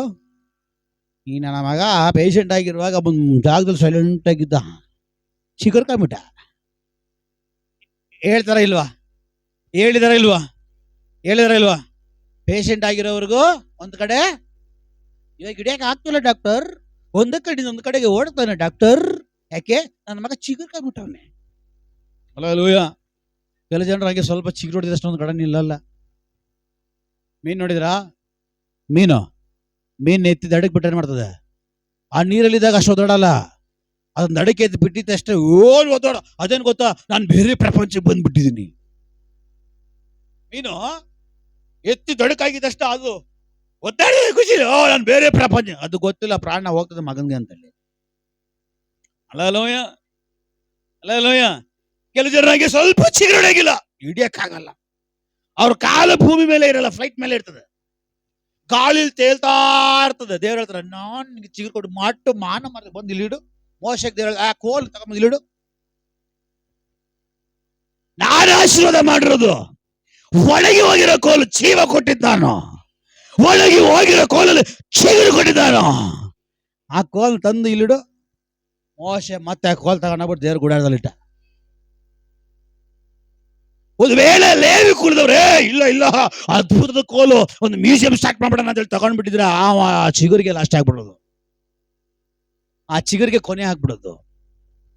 ಆದ್ರೆ ಅವ್ರ ಭಯಭಕ್ತಿಯಿಂದ ದೇವರ ಅನುಗ್ರಹದ ಕೋಲು, ದೇವರು ಮೆಚ್ಚಿರುವ ಕೋಲು, ದೇವರು ಅನುಗ್ರಹಿಸಿರುವ ಕೋಲು ದೇವರ ಮುಂದೆಗಡೆ ಇರಬೇಕು, ದೇವರು ಗೂಢಾರದಲ್ಲಿ ಇರ್ಬೇಕಂತ ಹೇಳಿ ಲೇವಿ ಕುರಿದವರು ಒಪ್ಪಿಸಿಕೊಡುವಾಗ ಆ ಕೋಲ್ ಮತ್ತೆ ದೇವರ ಗೂಢಾರದ ಒಳಗಡೆ ಹೋಗುವಾಗ ಆ ಕೋಲಿಗೆ ಒಂದು ಮೊಗ್ಗೆ ಬರ್ತಾ ಇದೆ.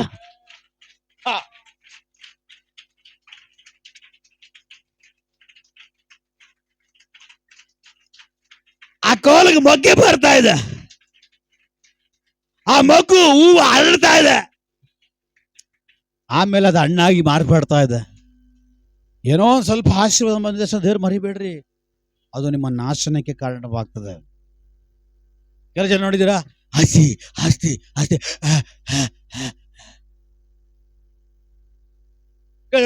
ದುಡ್ಡು ದುಡ್ಡು ದುಡ್ಡು ದುಡ್ಡು ರಾತ್ರಿ 12 ಗಂಟೆ ನಿದ್ದೆ ಬಿಡು, ದುಡ್ಡು ದುಡ್ಡು ದುಡ್ಡು ಕಪಾಳ ಕೊಂದಾಕ್ಬಿಟ್ಟು ಕೊಟ್ಟೆ ಕೊಟ್ಟೆ ಕೊಟ್ಟೆ ಅನ್ಬೇಕು.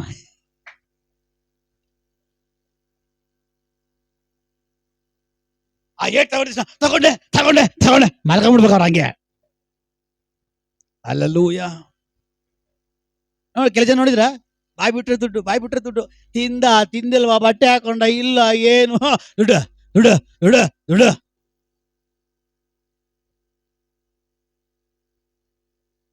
ವಾಕ್ಯ ಸರಿಯಾಗಿ ಕತ್ಕೊಂಡ್ಬಿಟ್ರೆ ಅಲ್ಲೆಲೂಯ. ವಾಕ್ಯ ಏನಂದ್ರೆ ಗೊತ್ತಾ, ದುಡ್ಡಿನ ಆಸೆಯು, ನನಗೆ ಗೊತ್ತಿಲ್ಲಪ್ಪ ವಾಕ್ಯ ಇದೆಯಾ, ಭಾಷೆ ಹೇಳ್ತಿದಾರ ದೇವ್ರು ಹೇಳ್ತಿದಾರ, ಏನಂತ ಹೇಳವ್ರೆ, ಹಣದ ಆಸೆಯು ಸಾಕಲ್ಲ ಅಂದ್ರೆ ಏನು, ಇಡೀ ನಿನ್ ಬಾಡಿನ ನುಂಗಾಕ್ಬಿಡ್ತದೆ, ನಿನ್ನ ಆತ್ಮಿಕ ಜೀವಿತ, ನಿನ್ ಬದುಕು, ನಿನ್ ಎಲ್ಲ ತಿದ್ದ ಹಾಕ್ಬಿಡ್ತದೆ ನಿನ್ ದುಡ್ಡು. ಅಲ್ಲೆಲೂಯ. ಸರಿ, 50 ಲಕ್ಷ ಹಾಕ್ಬಿಟ್ಟು 50 ಲಕ್ಷ ನನ್ನ ಪರಲೋಕ ಕರ್ಕೊಂಡು ಕರ್ಕೊಂಡೋಗ್ತದ. 50 ಎಕರೆ ಜಮೀನು, 50 ಎಕರೆ ಜಮೀನು ಹೋಗಿ ಬಿದ್ಬಿಡು, 50 ಎಕರೆ ಜಮೀನು ಪರ್ಲ ಕರ್ಕೊಂಡೋಗ ಭತ್ತದ ಹದ್ದುಗಳು ತಿನ್ನಕ್ ನಿನ್ ಮಾಂಸ. ಹಲ್ಲೆಲೂಯ. ನನ್ನ ಹೊರತು ಪರಲೋಕ ರಾಜ್ಯಕ್ಕೆ ಯಾರಿಂದಲೂ ಹೋಗ್ಲಿಕ್ಕೆ ಸಾಧ್ಯ ಇಲ್ಲ. ಪರಲೋಕಕ್ಕೆ ಹೋಗ್ಬೇಕಾದ್ರೆ ನನ್ನ ಸಹಾಯ ಬೇಕಂತ ದೇವ್ರು ಹೇಳ್ತಾರೆ. ಏನ್ ಸಂಪಾದನೆ ಮಾಡ್ಕೊಬೇಕು ನಾವು, ಏನ್ ಸಂಪಾದನೆ ಮಾಡ್ಬೇಕು ನಾವು, ದೇವರ ಸಾನ್ನಿಧ್ಯವನ್ನ, ದೇವರ ಮಹಿಮೆಯನ್ನ, ಪ್ರೀತಿಯನ್ನ, ತಾಳ್ಮೆಯನ್ನ, ತಗ್ಗಿಸುವಿಕೆಯನ್ನ, ದೇವರ ಸತ್ಕಾರ್ಯಗಳನ್ನ ನಾವು ಸಂಪಾದನೆ ಮಾಡ್ಬೇಕು. ದುಡ್ಡು ಬರಲ್ಲ, ಆಸ್ತಿ ಬರಲ್ಲ, ರಿಲೇಷನ್ ಬರಲ್ಲ, ಯಾರು ಬರಲ್ಲ. ನಾನು ಒಟ್ಟಿಗೆ ಬರೋದು ಒಂದೇ, ನನ್ನ ಜೊತೆಲಿ ಬರೋದು ಒಂದೇ, ದೇವರ ಮಹಿಮೆ, ದೇವರ ಕೃಪೆ. ನಾನು ಒಟ್ಟಿಗೆ ಬರೋದು ಒಂದೇ ಬ್ರದರ್. ಅಮ್ಮ, ನಾನು ಸತ್ಮೇಲೆ ನೀನ್ ಸತ್ಮೇಲೆ ಬರೋದೇನು ಗೊತ್ತಾ, ದುಡ್ಡಲ್ಲ. ನಾನು ಸತ್ಮೇಲೆ ನೀನ್ ಸತ್ಮೇಲೆ ಬರೋದು ಆಸ್ತಿ ಅಲ್ಲ. ನಾನು ನೀನು ಸತ್ಮೇಲೆ ರಿಲೇಷನ್ ಬರಲ್ಲ.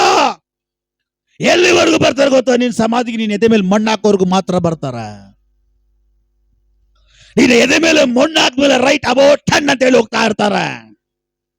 2 ದಿನ 3 ದಿನ ನೆನಪಲ್ಲಿ ಇರ್ತೀಯ, 3ನೇ ದಿನಕ್ಕೆ ಹಾಲು ಹುಯ್ತಾರೆ, 11ನೇ ದಿನಕ್ಕೆ ನಿನ್ನ ಹೆಸರಲ್ಲಿ ತಿಥಿ ಮಾಡ್ತಾರೆ, ಮಾಂಸ ಚೆನ್ನಾಗಿ ತಿಂತಾರ. ಮುಗೀತು, ನೀನ್ ಯಾರೋ ಅವ್ರು ಯಾರೋ ಎಲ್ಲ 11 ದಿನದಲ್ಲಿ ಕತೆ ಮುಗಿದೋಗುತ್ತೆ. ಅವ್ರವ್ರ ಜೀವನ, ಅವ್ರವ್ರ ಕೆಲಸ, ಅವ್ರವ್ರ ಲೈಫ್, ಅವ್ರವ್ರ ಇದು ಅವ್ರು ಮಾಡ್ಕೊಂಡು ಹೋಗ್ತಾ ಇರ್ತಾರೆ. ಬಟ್ ನಿನ್ ಪರಿಸ್ಥಿತಿ ಅಲ್ಲಿವರೆಗೂ ಮಾತ್ರವೇ. ನಿನ್ನ ಜನ, ನಿನ್ನ ನೆಲ, ನಿನ್ನೆಲ್ಲ ಸಮಾಧಿವರೆಗೂ ಮಾತ್ರವೇ. ಅದ್ ಬಿಟ್ಟು ಹೋಗ್ತಾ ಇರ್ತಾರೆ. ಬಟ್ ಸತ್ ಮೇಲೂ ಕೂಡ, ಸಮಾಧಿಗೂ ಮೇಲೂ ಕೂಡ ಬರುವಂಥದ್ದು ಏನಾದ್ರೂ ಒಂದಿದ್ರೆ ಅದು ಯೇಸುವಿನ ನಾಮ, ಅದು ಯೇಸುವಿನ ನಾಮ, ಅದು ಯೇಸುವಿನ ಮಹಿಮೆ, ಯೇಸುವಿನ ಕೃಪೆ, ಯೇಸುವಿನ ಕರ. ಇದನ್ನ ಸಂಪಾದನೆ ಮಾಡು, ಇದನ್ನ ಸಂಪಾದನೆ ಮಾಡು. ಹಲ್ಲೆಲೂಯ. ಅನ್ನದ ಆಸೆಯು ಸಕಲ ಕೆಟ್ಟತನಕ್ಕೆ. ಯಾರಿಗಾದ್ರೂ ಹಣದ ದುಡ್ಡಿನ ಆಸೆ ಇದೆ ತಿಳ್ಕೊಳ್ಬೇಕು, ಎಲ್ಲ ಕೆಟ್ಟದ ಸ್ವಭಾವ ಆಸೆ ಅವ್ರಿಗಿದೆ ಅಂತ ನಾನು ಹೇಳ್ತಲ್ಲ, ದೇವ್ರ ವಾಕ್ಯ ಹೇಳ್ತದೆ. ಹಲ್ಲೆಲೂಯ. ಹೊಟ್ಟೆ ಕಿಚ್ಚು ಬರೋದು ಅದರಿಂದಲೇ, ಇನ್ನೊಬ್ರಿಗೆ ಇಡಬಾರ್ದು ಅಂತೇಳಿ ಬರೋ ಆಲೋಚನೆ ಅದರಿಂದಲೇ, ಇನ್ನೊಬ್ರಿಗೆ ಕೊಡಬಾರ್ದು ಅಂತೇಳಿ ಬರೋ ಆಲೋಚನೆ ಅದರಿಂದಲೇ. ಯಾಕೆ, ನಾನು ತಿನ್ಬೇಕು, ನಾನು ತೆಗ್ಬೇಕು, ನಾನು ತಿನ್ಬೇಕು, ನಾನು ತೆಗ್ಬೇಕು, ನಾನು ಸಂಪಾದನೆ ಮಾಡೋದು. ಇವ್ರು ತಿಳ್ಕೊಂಡ್ಬಿಡು, ನಾನು ಸತ್ಮೇಲೆ ನಾನು ಹಿಂದೆ ಬರ್ತದಂತ. ನೀನು ಸತ್ಮೇಲೆ ಫೈಟ್ ಮಾಡ್ಕೊಂಡು ಅವ್ರ ಭಾಗ ಮಾಡ್ಕೊಂಡು ತಿನ್ಕೊಂಡು ಚೆನ್ನಾಗಿರ್ತಾರೆ. ಕಾವು ಪಿಯೋ ಐಸ್ ಕರೋ. ಹಲ್ಲೆಲೂಯ. ನಿನಗೇನು ಮಾಡ್ಬೇಕು, ಶಂಕ್ ಊಸ್ತಾರೆ, ಇಲ್ಲಂತಲ್ಲ, ಶಂಕ್ ಊಸ್ತಾರೆ. ಶಂಕ್ ಊಸೋದು ಏನು ಮಿಸ್ ಆಗಲ್ಲ, ಶಂಕ್ ಊಸ್ತಾರೆ. ಪ್ರಯೋಜನ ಏನೋ, ಇರೋವರೆಗೂ ತಿನ್ ಸಾಯಿ, ಇರೋರ್ಗು ಚೆನ್ನಾಗಿ ಖರ್ಚು ಮಾಡ್ಕೊಂಡು ತಿನ್ ತೇಗು. ನಿಜವಾಗ್ಲೂ ಯಾರು ದೇವರಲ್ಲಿ ಇರ್ತಾರೋ ಅವ್ರ ಮುಂದಿನ ಆಲೋಚನೆ ಮಾಡಲ್ಲ. ನಾನು ಹೇಳ್ತಾ ಇದೀನ, ವಾಕ್ಯ ಹೇಳ್ತಾ ಇದೀಯ. ನಾಳೆಗೆ ಮಾಡಿಟ್ರೆ ನಿಮ್ಮ ಮಗ ಕಳ್ಳ ಆಗೋದು ನಿಜಾನ ಸುಳ್ಳ? ನಮ್ಮ ಅಮ್ಮನಿಗೆ ಕೇಳಿ ಕೇಳಿ ಕೇಳಿ ಮಗಳು ಏನು ಮಾಡ್ತಾಳೆ, ಅಮ್ಮನ ಹತ್ರ 50 ಲಕ್ಷ ಇದೆ, ಮಗಳಿಗೆ ತುಂಬ ಅರ್ಜೆಂಟು, ಕೇಳಿದಾಗೆಲ್ಲ ಬೈದು ಕಳ್ಸೋದೆ. ಕೇಳ್ದಾಗೆಲ್ಲ ಬೈದ್ ಕಳ್ಸದೆ. ಒಂದಿನ ಮಗಳೇನ್ ಮಾಡಿದ್ಲು, ಹೆಂಗ 50 ಲಕ್ಷ ರೂಪಾಯಿ ಇಟ್ಟವಳೆ. ಹೆಂಗ ಕೆಲ ಜನರು ದೇವರಲ್ಲಿ ಇರೋರು ಅದೆಲ್ಲ ಮಾಡಲ್ಲ. ಕೆಲ ಜನರು ದೇವರಲ್ಲಿ ಇರೋ ಸಂಸ್ಕೃತಿ ಎಲ್ಲ ಗೊತ್ತಲ್ಲ ನಿಮಗೆ, ಏನ್ ಮಾತಾಡ್ತಾರ ಅಂತ ಎಲ್ಲ ಮಾತಾಡ್ಬಿಟ್ಟು, ಇವಳು ಜೀವಂತವಾಗಿ ಇದ್ರೆ ತಾನೆ ಒಂದಿನ ಪ್ಲಾನ್ ಮಾಡ್ಬಿಟ್ಟು, ಏನಿಲ್ಲ ಜಸ್ಟ್ ತಲೆಮುಟೆ ಹೊಸ ತಲೆಮುಟೆ. ನೀನ್ ಕೇಳ್ತೀಯ ಏನ್ ಮಗಳೇ ಯಾವತ್ತಿಲ್ದ್ರೆ ಹೊಸ ತಲೆಮುಟೆ ತಗೊಂಡ್ಬಿಡಿದ್ಯಾ ಅಂತ. ಅವ್ರು ಹೇಳ್ತಾರೆ, ಇಲ್ಲಮ್ಮ ಇವತ್ತು ಆರಾಮಾಗಿ ಮಲಗ್ಬೇಕಂತ ತಗೊಂಡ್ ಬಂದಿದ್ದೀನಿ. ಕರೆಕ್ಟಾಗಿ ಗೊತ್ತು ಅವಳಿಗೆ ಯಾವ ಟೈಮಲ್ಲಿ ನೀನು ಗೊರಕೆ ಹೊಡಿತಾ ಇರ್ತೀಯ ಅಂತ. ನೀನ್ ಗೊರಕೆ ಸ್ಟಾರ್ಟ್ ಆಗಿದ ತಕ್ಷಣ ಗೊತ್ತಾಗುತ್ತೆ, ಓ ಈಗ ಇದು ನಿದ್ದೆ ಮೂಡಲ್ಲಿದೆ, ಏನ್ ಮಾಡ್ರೆ ಎದ್ದಾಳಲ್ಲ. ಹೊಸ ತಲೆಮುಟ್ಟೆ ನೀನು ಕೇಳ್ದಲ್ಲ ಏನಕ್ಕೆ ಅಂತ, ಅದು ನಿನಗೇನೆ. ಆ ತಲೆಮುಟ್ಟೆ ಎತ್ತಿ ನಿನ್ನ ಮಕ್ಕದ ಮೇಲೆ ಮೂಗ್ ಮೇಲೆ ಹಾಕಿ ಮುಚ್ಚಿ ಪ್ರಾಣ ತೆಗೆದು. ಈ ತರ ಸ್ಟೋರಿ ಎಷ್ಟು ನಡೆದಿದೆ. ಈಗ ನೀನ್ ಎಲ್ಲಿ ಸುಡ್ಗಾಟಲ್ಲಿ, ಎಲ್ಲಿ ಸುಡ್ಗಾಡು 6 ಅಡಿ 3 ಅಡಿ 6 ಅಡಿ. ಅವಾಗ ನೀನು ಸಾಯಿಸ್ಬಿಟ್ರು. ಈಗ ಏನಾಗಿದ್ಯಾ, ಬೇತಾಳ ದೇವ ಆಗ್ಬಿಟ್ಟಿದ್ಯಾ. ಏನಾಗ್ಬಿಟ್ಟಿದ್ಯಾ, ದೇವ. ಈಗ ಈ ದೇವನ ಬಿಡ್ತಾ ದೇವಕ್ಕೊಬ್ಬ ಮಿನಿಸ್ಟರ್ ಇರ್ತಾನೆ, ಗೊತ್ತಾ ನಿಮ್ಗೆ? ನಿಜ. ಇವಾಗ ಹೆಂಗೆ ಪ್ರಧಾನಮಂತ್ರಿ ಮೇಲೆ ಯಾರು ಅಲ್ವಾ? ರಾಷ್ಟ್ರಪತಿಗೆ ಆದ್ಮೇಲೆ ಪ್ರಧಾನಮಂತ್ರಿ ಆದ್ಮೇಲೆ ಶಿವರಾಮಣ್ಣನ. ಮುಖ್ಯಮಂತ್ರಿ ಕೆಳಗಡೆ ಮಂತ್ರಿ, ಆಮೇಲೆ MLA, ಆಮೇಲೆ ಕೌನ್ಸಿಲರ್, ಆಮೇಲೆ ಚೇರ್ಮನ್. ಎಷ್ಟು ಬರ್ತವೆ? ಇನ್ನ ಬೇಜಾನಿದೆ. ಇವಾಗ ಇನ್ನ ಏನ ಲೀಡರ್ಶಿಪ್ ಬಂದ್ಬಿಟ್ಟಿದೆ, ನಮ್ಗೆ ಗೊತ್ತಿಲ್ಲ ಬಿಡ್ರಿ. ಗಂಡ್ಸ್ಗೊಂದು ಹೆಂಗಸ್ಗೊಂದು. ಈಗ ಆ ಏರಿಯಾದಲ್ಲಿ ಗೆದ್ದಿರೋನು ಯಾರು? ಸೋಮಶೇಖರನ. ಈಗ ನಾನು MLA ಬಿಡ್ತಾನ? ಅದೇ ತರ ಸತ್ತೋಗಿರೋ ದೇವುಗಳು. ನಾನ್ ಫಸ್ಟ್ ಹತ್ತಿದ್ದು, ಇದು ನನ್ನ ಏರಿಯಾ, ಇದು ನನ್ನ ಅಡ್ಡ, ಅಲ್ಲಿಂದ ಇಲ್ಲಿಗೆ ಇಲ್ಲಿಂದ ಅಲ್ಲಿಗೆ ಫುಟ್ಬಾಲ್. ನೀನು 50 ಲಕ್ಷ ನೀನು 50 ಲಕ್ಷ 50 ಲಕ್ಷ ದೇವ ಆದ್ಮೇಲೆ ನಿನಗೆ ಸ್ವತಂತ್ರ ಇಲ್ಲ. ಅಲ್ಲೇಲೂಯ. ಆಮೇಲೆ 2 ದಿನ ಕಣ್ಣೀರು ಹಾಕಿದ್ರೆ ಸುಮ್ಮನೆ ಮಟ್ಲೆ ಕಣ್ಣೀರು. ಆಮೇಲೆ ಭಾಗ ಇಬ್ರೆ ಎಷ್ಟು ಬರ್ತದೆ? 25 ಲಕ್ಷ. ಹೋಗ ಅವ್ರು ಬೇಕಾಗಿದ್ದ 5 ಲಕ್ಷ ತಲೆಮುಟ್ಟೆ ಹಾಕಿದಕ್ಕೆ 20 ಲಕ್ಷ ಎಕ್ಸ್ಟ್ರಾ ಬಂತು. ಅಲ್ಲೇಲೂಯ. ಅರ್ಥ ಆಗ್ತಿದ್ಯಾ? ಈಗ ಕೂಡಿದ್ದಲ್ಲ ಏನಾಯ್ತು? ನೀನ್ ಪ್ರಾಣ ಹೋಯ್ತು. ಅಲ್ಲೇಲೂಯ. ಅದೇ ದುಡ್ಡು ಇರುವಾಗ ಕೊಟ್ಬಿಟ್ಟು ಹೆಲ್ಪ್ ಮಾಡ್ಬಿಟ್ಟು ಮಕ್ಕಳಿಗೆ ಚೆನ್ನಾಗಿ ಏನ್ ಮಾಡ್ಬೇಕೆಲ್ಲ ಮಾಡ್ಬಿಟ್ಟು ಆ ದುಡ್ಡನ್ನ ಡೈಲಿ ತಗೊಂಡು ತಿನ್ಕೊಂಡು ಆರೋಗ್ಯವಾಗಿದ್ದಿದ್ರೆ ಇನ್ನಷ್ಟು ದಿನ ಬದುಕು ಸಾಯ್ತಾ ಇದ್ದ. ಅರ್ಧಲ್ಲೇ ಕೊಟ್ಟಕ್ ಅಂದ್ಬಿಟ್ಟ 50 ಲಕ್ಷನೂ ಹೋಯ್ತಾ?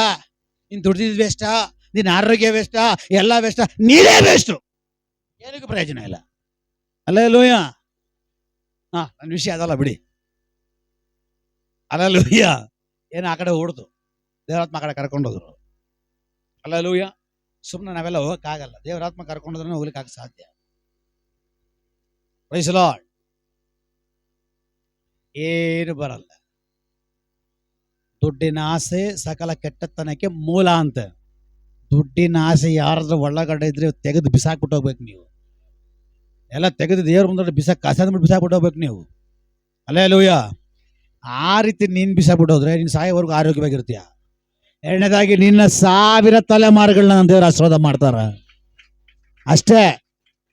ನೀನ್ ದುಡ್ದು ಏನಕ್ಕೆ ಬರಲ್ಲ, ನೀನ್ ದುಡ್ದಿಟ್ಟಿರೋದು ಏನಕ್ಕೂ ಬರಲ್ಲ. ಅವರ ತೆಗ್ತಾರೆ ಎಲ್ಲಿವರೆಗೂ ಅಮ್ಮ ಸ್ವಲ್ಪ ದಿನ ಅಷ್ಟೇ. ಬಟ್ ದೇವರಲ್ಲಿ ನೀನು ಹೊಡೆದುಕೊಳ್ಳೋದು ನಿನ್ನ 1000 ತಲೆಮಾರುಗಳ ತನಕ ಬರುತ್ತೆ. ನೀನ್ 1000 ತಲೆಮಾರುಗಳ ತನಕ ನೀನು ಸಂಪಾದನೆ ಮಾಡಿಕೊಳ್ಳಕ್ಕೆ ಇಷ್ಟಪಡ್ತೀಯ? ಸುಮ್ಮನೆ 2-3 ತಲೆಮಾರುಗಳ ತನಕ ಪಾಪಕ್ಕೆ ಒಳಗಾಗಿ ಪಾಪಗಳು ಬಂದು ಸೇರ್ಕೊಳ್ಳುವ ಹಾಗೆ ಸಂಪಾದನೆ ಮಾಡಿರ್ತೀಯ ಅಲ್ವಾ? 1000 ತಲೆಮಾರುಗಳ ತನಕ ಅಂತ ಹೇಳುವಾಗ ನೀನು ಇರ್ಬೇಕಾಗಿರೋದು ದೇವರ ಗೂಡಾರದಲ್ಲಿ, ದೇವರ ಸಮ್ಮುಖದಲ್ಲಿ, ದೇವರ ವಾಕ್ಯದಲ್ಲಿ, ದೇವರ ಮಹಿಮೆಯಲ್ಲಿ ಪ್ರತಿ ನಿತ್ಯ ನಿಲ್ಲು, ಜೀವಿಸು, ನಡಿ. ಆವ ನಿನ್ನ ಅನುಗ್ರಹಿಸ್ತಾನೆ. ಹಲ್ಲೆಲೂಯಾ. ಈಗ 1 ಕೋಟಿ ರೂಪಾಯಿ ದುಡ್ಡಿದೆ, 1 ಕೋಟಿ ರೂಪಾಯಿ 2 ಕಿಡ್ನಿ ಡಾಮರ್ ಆಗ್ಬಿಡ್ತು. 1 ಕೋಟಿ ರೂಪಾಯಿ ದುಡ್ಡಿದೆ, ಸಡನ್ ಆಗಿ ಮಾರನೇ ದಿನನೇ 2 ಕಿಡ್ನಿ ಡಾಮರ್. ಬಿರಿಯಾನಿ ತಿನ್ನಂಗಿಲ್ಲ,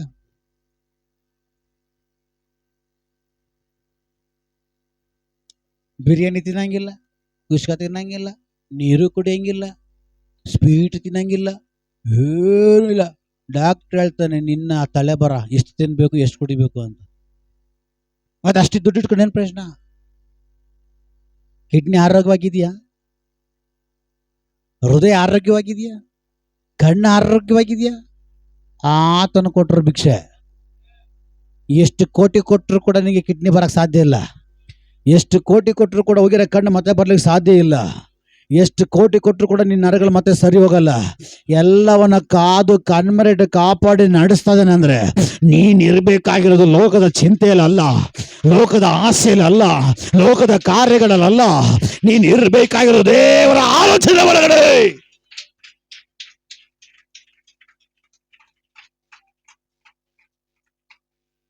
ಟೈಮ್ ಆಗೋಯ್ತು. ದೇವ್ರ ಅವಾಗಲೇ ಒಂದು ಆಲೋಚನೆ ಕೊಟ್ಟ. ನಾನು ಹೇಳಿದೆ ಆಲೋಚನೆ ಒಳಗಡೆ ಹೋದ್ರೆ 2 ಅವರ್ ಬೇಕಾಗುತ್ತೆ ಅಂತ. ಈಗ ಮತ್ತೆ ದೇವರ ಆತ್ಮ ಆಲೋಚನೆಯನ್ನ ಪ್ರಕಟಿಸ್ತಾ ಇದ್ದಾರೆ. ನಾನು ಟಕ್ ಅಂತ 10 ನಿಮಿಷ ಅದನ್ನ ಮಾತಾಡಿ ನಾನು ನಿಲ್ಲಿಸ್ತೀನಿ. ಹಲ್ಲೆಲೂಯಾ. ದೇವರ ಗೂಡಾರದ ಒಳಗಡೆ ಇಡುವಾಗ ದೇವರು ಯಾವ ಕೋಲನ್ನ ಮೆಚ್ಚಿದನೋ, ಯಾವ ಕುಲವನ್ನ ಮೆಚ್ಚಿದನೋ, ಯಾವ ಗೋತ್ರವನ್ನ ಮೆಚ್ಚಿದನೋ ಆ ಕುಲಕ್ಕೆ ಸಮನಾಗಿರುವಂತ ಕೋಲಿಗೆ ಒಂದು ಚಿಗುರು ಬರ್ತಾ ಇದೆ. ಹಲ್ಲೆಲೂಯಾ. ಒಂದು ಚಿಗುರು ಬರ್ತಾ ಇದೆ. ಈ ಚಿಗುರು ಅಂತ ಹೇಳುವಾಗ ಒಂದು ಬೆಳವಣಿಗೆ, ಆಶೀರ್ವಾದ, ದೇವರ ಕೃಪೆ, ದೇವರ ಮೆಚ್ಚುವಿಕೆ, ದೇವರು ನಡೆಸ್ತಾನೆ. ಇನ್ನೊಂದಾಗಿ ಆ ಚಿಗುರು ಒಂದು ಹೊಸ ಜೀವನ, ಒಂದು ಹೊಸ ಬದುಕು, ಒಂದು ಹೊಸ ಲೈಫ್ ಆರಂಭ ಮಾಡುವಂತ ತೋರಿಸುವಂತದ್ದಾಗಿದೆ. ಇನ್ನ ಒಂದು ಗುರುತು ಆ ಚಿಗುರು ಏನಪ್ಪಾ ಅಂದ್ರೆ ಅದು ಅಭಿಷೇಕದ ಕೊಂಬು. Hallelujah, hallelujah. ಹೋ,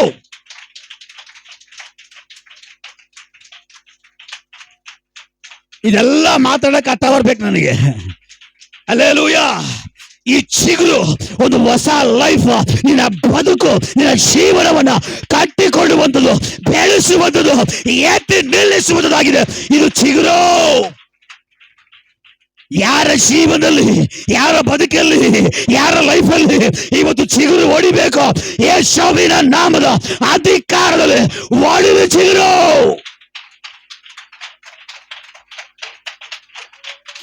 ಒಡಲೆ ಉದ್ಧಾರವು ದೇವರಿಂದಲೇ.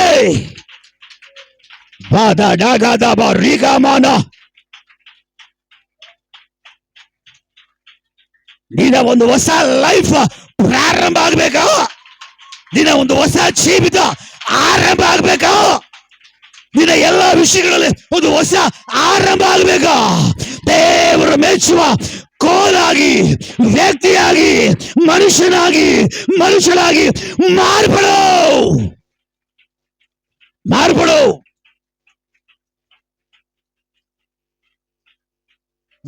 ಮನುಷ್ಯನು ಮೆಚ್ಚೋದ್ರಿಂದ ಏನ್ ನಡೆಯಲ್ಲ ಬ್ರದರ್.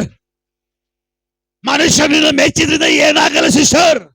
ನನ್ನ ಮೆಚ್ಚಬೇಕು, ಅದು ದೇವರು ಮೆಚ್ಚಬೇಕು, ಅದು ಪರಲೋಕ ಮೆಚ್ಚಬೇಕು, ದೇವರ ಸಾನ್ನಿಧ್ಯ ಮೆಚ್ಚಬೇಕು, ದೇವರ ಕೃಪೆ ಮೆಚ್ಚಬೇಕು.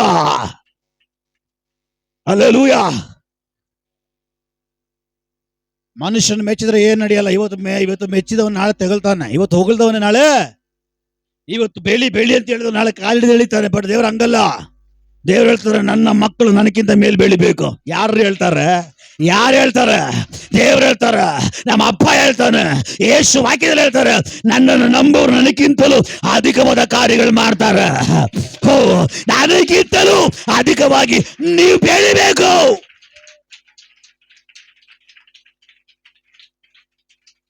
ನನಗಿಂತಲೂ ಅಧಿಕವಾಗಿ ನೀವು ಬೆಳಿಬೇಕಂತ ಹೇಳೋ ಸಾನ್ನಿಧ್ಯ ಗೂಡಾರ ಯಾವ್ದಾದ್ರು ಒಂದಿದ್ರೆ ಅದು ಯೇಸುವಿನ ಗೂಡಾರ, ಅದು ಯೇಸುವಿನ ವಾಕ್ಯ, ಅದು ಯೇಸುವಿನ ಮಾತಿನ ಒಳಗಡೆ, ಅದು ಯೇಸುವಿನ ಸಾನ್ನಿಧ್ಯದ ಒಳಗಡೆ.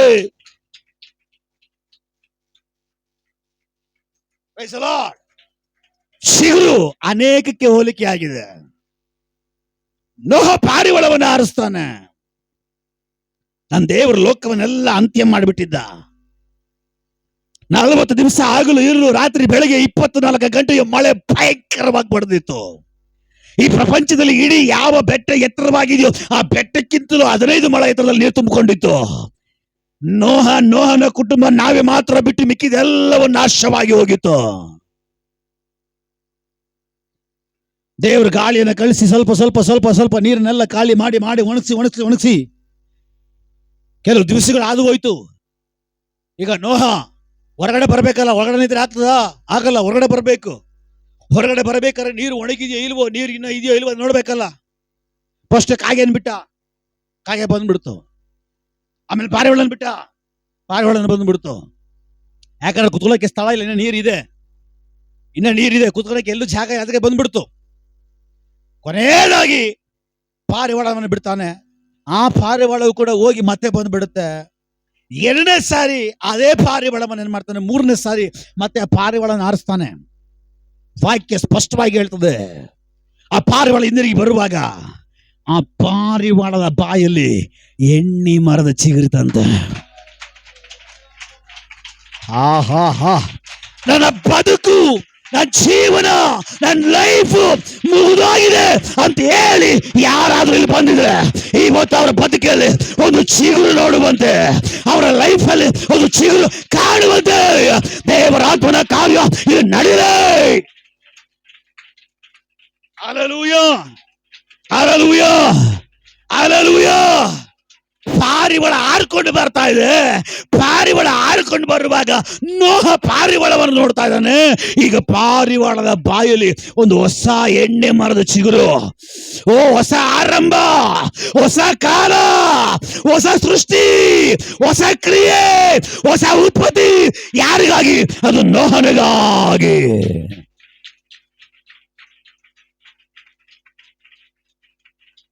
ಹಲ್ಲೆಲೂಯಾ. ಆ ಚಿಗುರು ನೋಹ ಪಾರಿವಾಳ ಬಾಯಿಂದ ತೆಗೆದುಕೊಂಡು ನೋಡಿದ ತಕ್ಷಣ ಗೊತ್ತಾಯ್ತು, ದೇವರು ನಮ್ಮ ಜೀವನದಲ್ಲಿ ಒಂದು ಹೊಸ ಆರಂಭ ಮಾಡಿದಾನ. ದೇವರು ನಮ್ಮ ಜೀವಿತದಲ್ಲಿ ಒಂದು ಹೊಸ ಆರಂಭ, ಒಂದು ಹೊಸ ಚಿಗುರು, ಒಂದು ಹೊಸ ಕಾಲ, ಹೊಸದಾಗಿ ಜೀವನ ಸ್ಟಾರ್ಟ್ ಮಾಡುವಂತೆ ದೇವರು ಚಿಗುರನ್ನು ಹೊಡಿಸಿದಂತ ಅರ್ಥಕೊಂಡ. ಚಿಗುರು ಹೊಡಿತಾ ತಿಳ್ಕೊಳ್ಬೇಕು, ನಿನ್ನ ಲೈಫ್ ಸೂಪರ್ ಗುರು. ಹಲ್ಲೆಲೂಯಾ. ಚಿಗುರು ಹೊಡಿತಾ ತಿಳ್ಕೊಳ್ಬೇಕು, ದೇವರು ನಿನ್ನನ್ನು ಕಟ್ಟುತ್ತಾನೆ,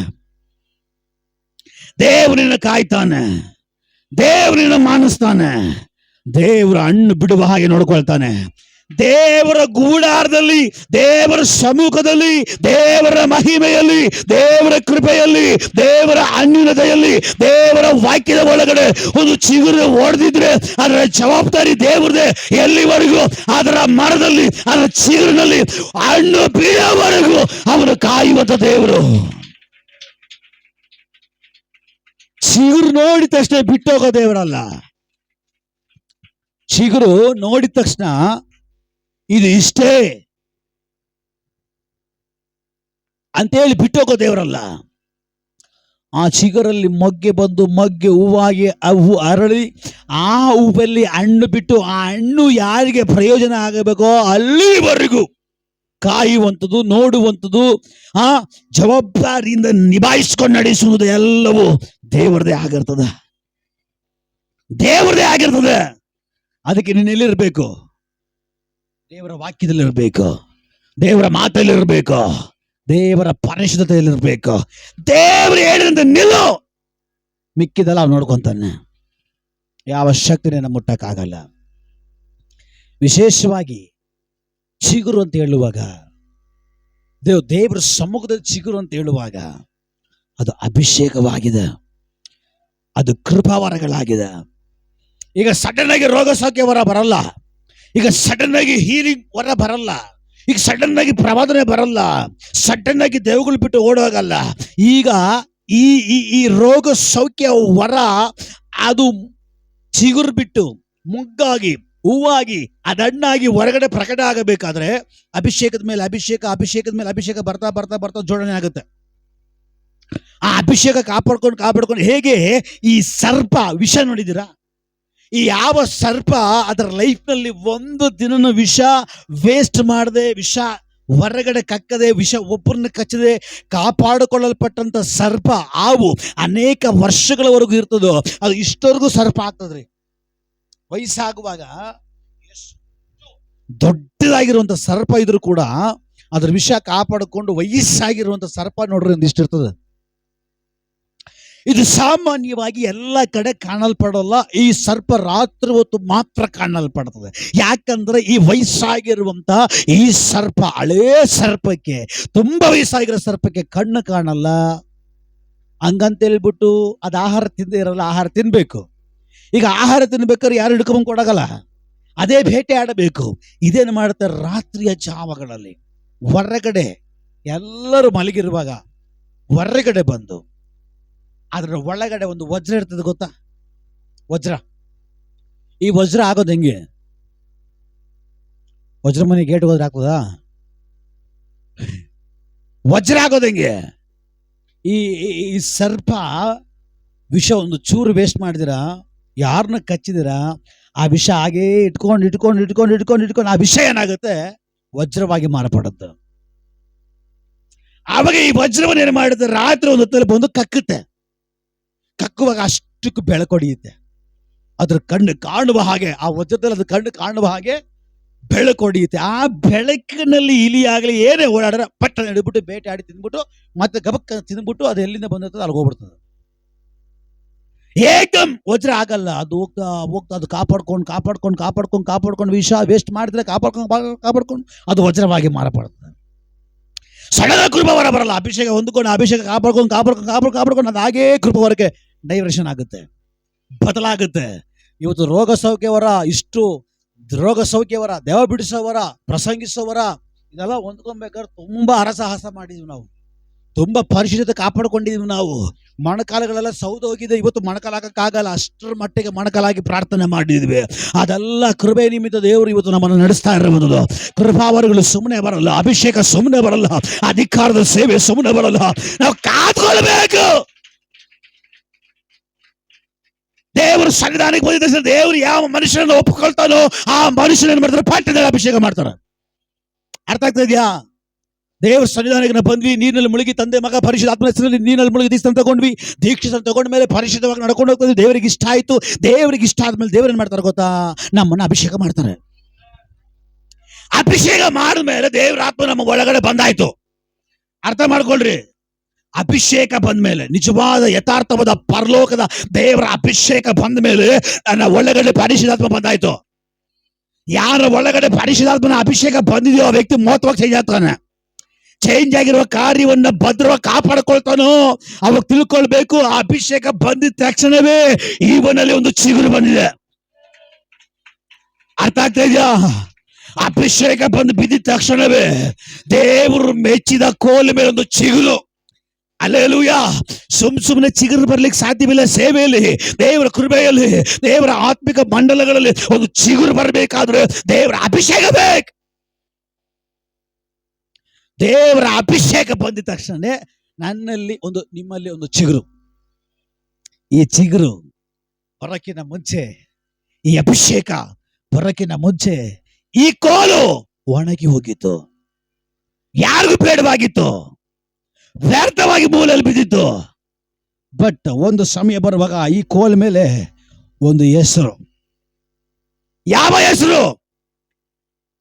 ಇವನು ರಕ್ಷಣೆಯ ಮಾರ್ಗದಲ್ಲಿರುವನು, ಇವಳು ರಕ್ಷಣೆಯ ಮಾರ್ಗದಲ್ಲಿರುವಳು ಅಂತ ಒಂದು ಹೆಸರು, ರಕ್ಷಣೆ ಎಂಬ ಹೆಸರು ಈ ಕೋಲುಗಳ ಮೇಲೆ ಬರೆಯಲ್ಪಡ್ತು.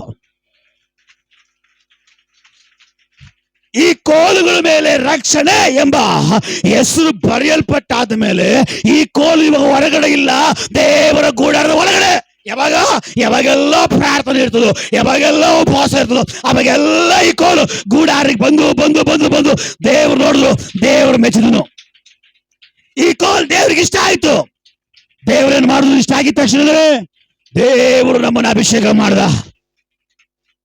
ದೇವರ ಅಭಿಷೇಕ ಮಾಡಿದ ತಕ್ಷಣವೇ ನಮ್ಮ ಮೇಲೆ ಒಂದು ಚಿಗುರು, ಆ ಚಿಗುರು ಮೊಗ್ಗಾಗಿ ಆ ಮಗು ಹೂವಾಗಿ ಇವತ್ತು ದೇವರಿಗೆ ಫಲ ಕೊಡ್ತಾ ಇದೀವಿ ಅಂದ್ರೆ ಅದು ದೇವರ ಕೃಪೆ.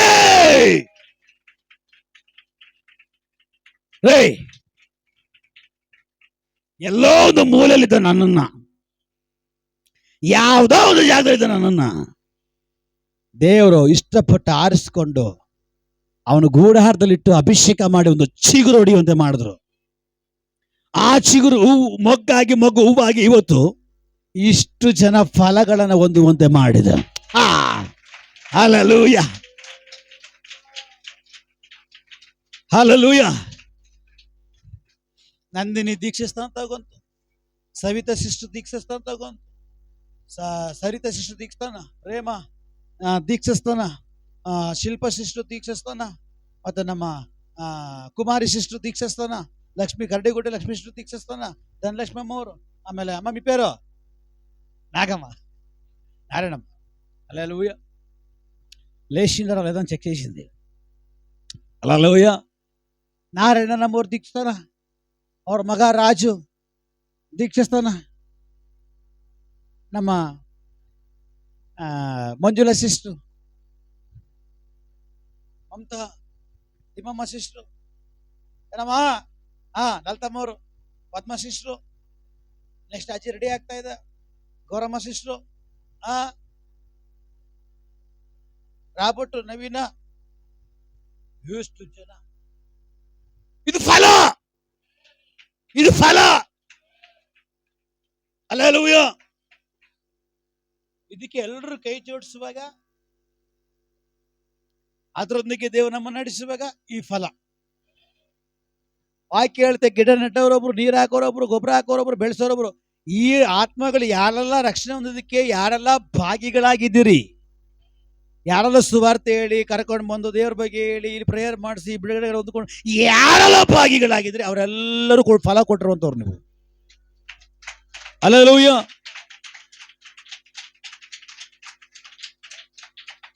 ಅರ್ಥ ಆಗ್ತಾ ಇದೆಯಾ?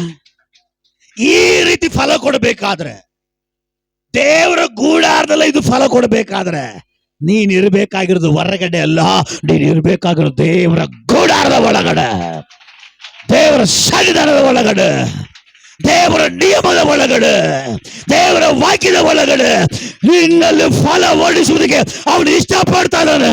ಇವತ್ತು ನೀನು ವಾಪಿಸು. ನನ್ನ ಸಮಯ 11:30 ಮುಗೀತು, ನಾನು ನಿಲ್ಲಿಸ್ತೀನಿ. ನಾವೆಲ್ಲರ ಕಣ್ಣುಗಳನ್ನು ಮುಚ್ಚಿ ನಾವು ಪ್ರಾರ್ಥನೆ ಮಾಡೋಣ. ದೇವರು ಮೆಚ್ಚುವ ಕೋಲಾಗಿ ನೀನು ಮಾರ್ಪಟ್ರೆ ನಿನ್ನಲ್ಲಿ ಒಂದು ಚಿಗುರು ಹೊಡೆಯುತ್ತೆ. ನಿನ್ನಲ್ಲಿ ಚಿಗುರು ಹೊಡೆದ್ರೆ ಮೊಗ್ಗು ಬರುತ್ತೆ, ಹೂ ಬರುತ್ತೆ, ಹಣ್ಣಾಗತ್ತೆ. ದೇವರು ಮತ್ತೆ ನಿನ್ನ ಅಲ್ಲಿ ಬಿಡಕ್ಕೆ ಇಷ್ಟಪಡಲ್ಲ, ಅವನ ಗೂಢಾರದಲ್ಲಿ ಇಟ್ಕೊಳ್ಳಕ್ಕೆ ಇಷ್ಟಪಡ್ತಾನೆ, ಅವನ ರಾಜ್ಯದಲ್ಲಿ ಇಟ್ಕೊಳ್ಳಕ್ಕೆ ಇಷ್ಟಪಡ್ತಾನೆ, ಅವನ ಸೇವೆಗೆ ಇಟ್ಕೊಳ್ಳಕ್ಕೆ ಇಷ್ಟಪಡ್ತಾನೆ, ಅವನ ನಾಮದ ಮಹಿಮೆಗಾಗಿ ನಿನ್ನ ಇಟ್ಟುಕೊಳ್ಳೋದಕ್ಕೆ ಇಷ್ಟಪಡ್ತಾನೆ. ವಾಕ್ಯ ಎಷ್ಟು ಸ್ಪಷ್ಟವಾಗಿ ಹೇಳ್ತಾ ಗೊತ್ತಾ? ದೇವರು ಜ್ಞಾನವಂತರನ್ನ ನಾಚಿಕೆ ಪಡಿಸುವುದಕ್ಕಾಗಿ ಜ್ಞಾನಹೀನರನ್ನ ಆರಿಸ್ಕೊಳ್ತಾನಂತೆ, ಶ್ರೀಮಂತರನ್ನ ನಾಚಿಕೆ ಪಡಿಸುವುದಕ್ಕಾಗಿ ಬಡವರನ್ನ ಆರಿಸ್ಕೊಳ್ತಾನಂತೆ, ಬಲಿಷ್ಠರನ್ನ ನಾಚಿಕೆ ಪಡಿಸುವುದಕ್ಕಾಗಿ ಬಲಹೀನರನ್ನ ಆರಿಸ್ಕೊಂತಾನಂತೆ. ಹಂಗಂದ ಮೇಲೆ ಲೋಕದಲ್ಲಿ ಪಾಪಿಗಳಿರುವಾಗ ಪರಿಶುದ್ಧವಾಗಿ ಅವರುಗಳಿಗೆ ವಿರೋಧವಾಗಿ, ಅಂದ್ರೆ ಅವ್ರ ಪಾಪದ ಸಂತತಿ ಇರುವಾಗ ಪರಿಶುದ್ಧವಾದ ಸಂತತಿಯಾಗಿ ಇಟ್ಕೊಳ್ಳಕ್ಕೆ ದೇವರು ನಮ್ಮನ್ನು ಆರಿಸ್ಕೊಳ್ತಾನೆ. ಅದು ಎಲ್ಲರೂ ಆಗ್ಲಿಕ್ಕೆ ಸಾಧ್ಯ ಇಲ್ಲ, 12 ಕೋಲು ಆಗ್ಲಿಕ್ಕೆ ಸಾಧ್ಯ ಇಲ್ಲ. ಸುಮ್ಮನೆ ಏನೋ ಬಂದು ಹೋಗ್ಬೋದು, ಗೂಡಾರದಲ್ಲಿ ಇದ್ದು ಹೋಗ್ಬೋದು ಅಷ್ಟೇ, ಆಲಯಕ್ಕೆ ಬರ್ಬೋದು ಹೋಗ್ಬೋದು ಅಷ್ಟೇ.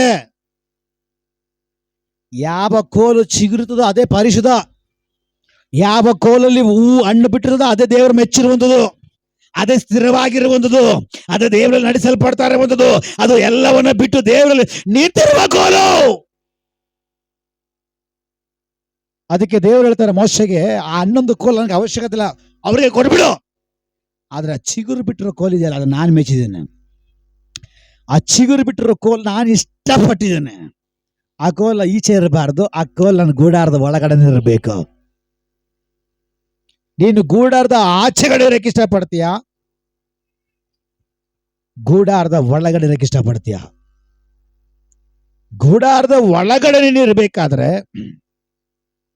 ದೇವರು ನಿನ್ನ ಮೆಚ್ಚುವಂತದಾಗಿರ್ಬೇಕು, ದೇವರು ನಿನ್ನ ಒಪ್ಪಿಕೊಳ್ಳುವ ಜೀವಿತವಾಗಿರ್ಬೇಕು. ಎಲ್ಲ ಒಪ್ಪಿಸಿಕೊಟ್ಟು ಪ್ರಾರ್ಥನೆ ಮಾಡ್ರಿ. ಪರಿಶುದ್ಧನಾಗಿರೋ ದೇವರೇ, ಇಲ್ಲಿವರೆಗೂ ಮಾತಾಡಿ ನಡೆಸಿದಕ್ಕಾಗಿ ಸ್ತೋತ್ರ. ನಾನ್ ದೇವರೇ ಹೊರಗಡೆ ಇರ್ಲಿಕ್ಕೆ ಇಷ್ಟಪಡಲ್ಲ, ಲೌಕಿಕವಾಗಿ ಲೋಕದ ಕಾರ್ಯಗಳಿರ್ಲಿಕ್ಕೆ ಇಷ್ಟಪಡಲ್ಲ. ನಾನು ಗೂಡಾರದ ಒಳಗಡೆ ಇದ್ದು ನೀವು ಮೆಚ್ಚಿ ನೀವಿಂದ ನಾನು ಚಿಗುರು ಹೊಡೆಯುವಂತೆ ನಾನು ನಿಮ್ಮಲ್ಲಿ ಚಿಗುರು ಹೊಂದಿಕೊಳ್ಳುವುದಕ್ಕೆ ಇಷ್ಟಪಡ್ತೀನಿ ದೇವರೇ. ನಿಮ್ಮ ಕರದಲ್ಲಿ ಹಿಡಿದು ನಡೆಸರಿ. ಇಲ್ಲಿವರೆಗೂ ಮಾತಾಡಿ ನಡೆಸಿದಕ್ಕಾಗಿ ಸ್ತೋತ್ರ. ಮಹಿಮೆ ಮಾತ್ರ ನಿಮ್ಮೊಬ್ಬರಿಗೆ ನಮ್ಮನ್ನು ತಗ್ಗಿಸ್ತೀವಿ, ವೇಚಿಸಲ್ಪಡಬೇಕು. ಎಲ್ಲವನ್ನ ಕ್ರಿಸ್ತ ಯೇಸುವಿನ ನಾಮದಲ್ಲಿ ಬೇಡಿ ನಾವು ಬಿಡುಗಡೆ ಹೊಂದಿಕೊಂಡಿದ್ದೇವೆ. ಜೀವವುಳ್ಳ ತಂದೆಯೇ, ನಮ್ಮ ಕರ್ತನಾದ ಯೇಸು ಕ್ರಿಸ್ತನ ಕೃಪೆಯು, ದೇವರ ಪ್ರೀತಿಯು, ಪವಿತ್ರಾತ್ಮನ ಅನ್ಯೋನ್ಯತೆಯು ನಾ ಪ್ರಾರ್ಥನೆ ಮಾಡಿದ ವಿಷಯಗಳ ಮೇಲೆ ಸೇರಿ ಬಂದ ದೇವರ ಮಕ್ಕಳ ಮೇಲೆ, ಎಲ್ಲ ಪರಿಶುದ್ಧಗಳ ಮೇಲೆ ಯೇಸು ಕ್ರಿಸ್ತನ ಮರಣದನಗಾವಿರಲಿ. ಜಯ ಕೊಟ್ಟ ದೇವರಿಗೆ ಜಯದ ಘೋಷ. Alleluia, alleluia, alleluia. ಕರ್ತನಾದ ಯೇಸುವೇ, ಬೇಗ ಬನ್ನಿ ಸ್ವಾಮಿ. ಆಮೇನ್.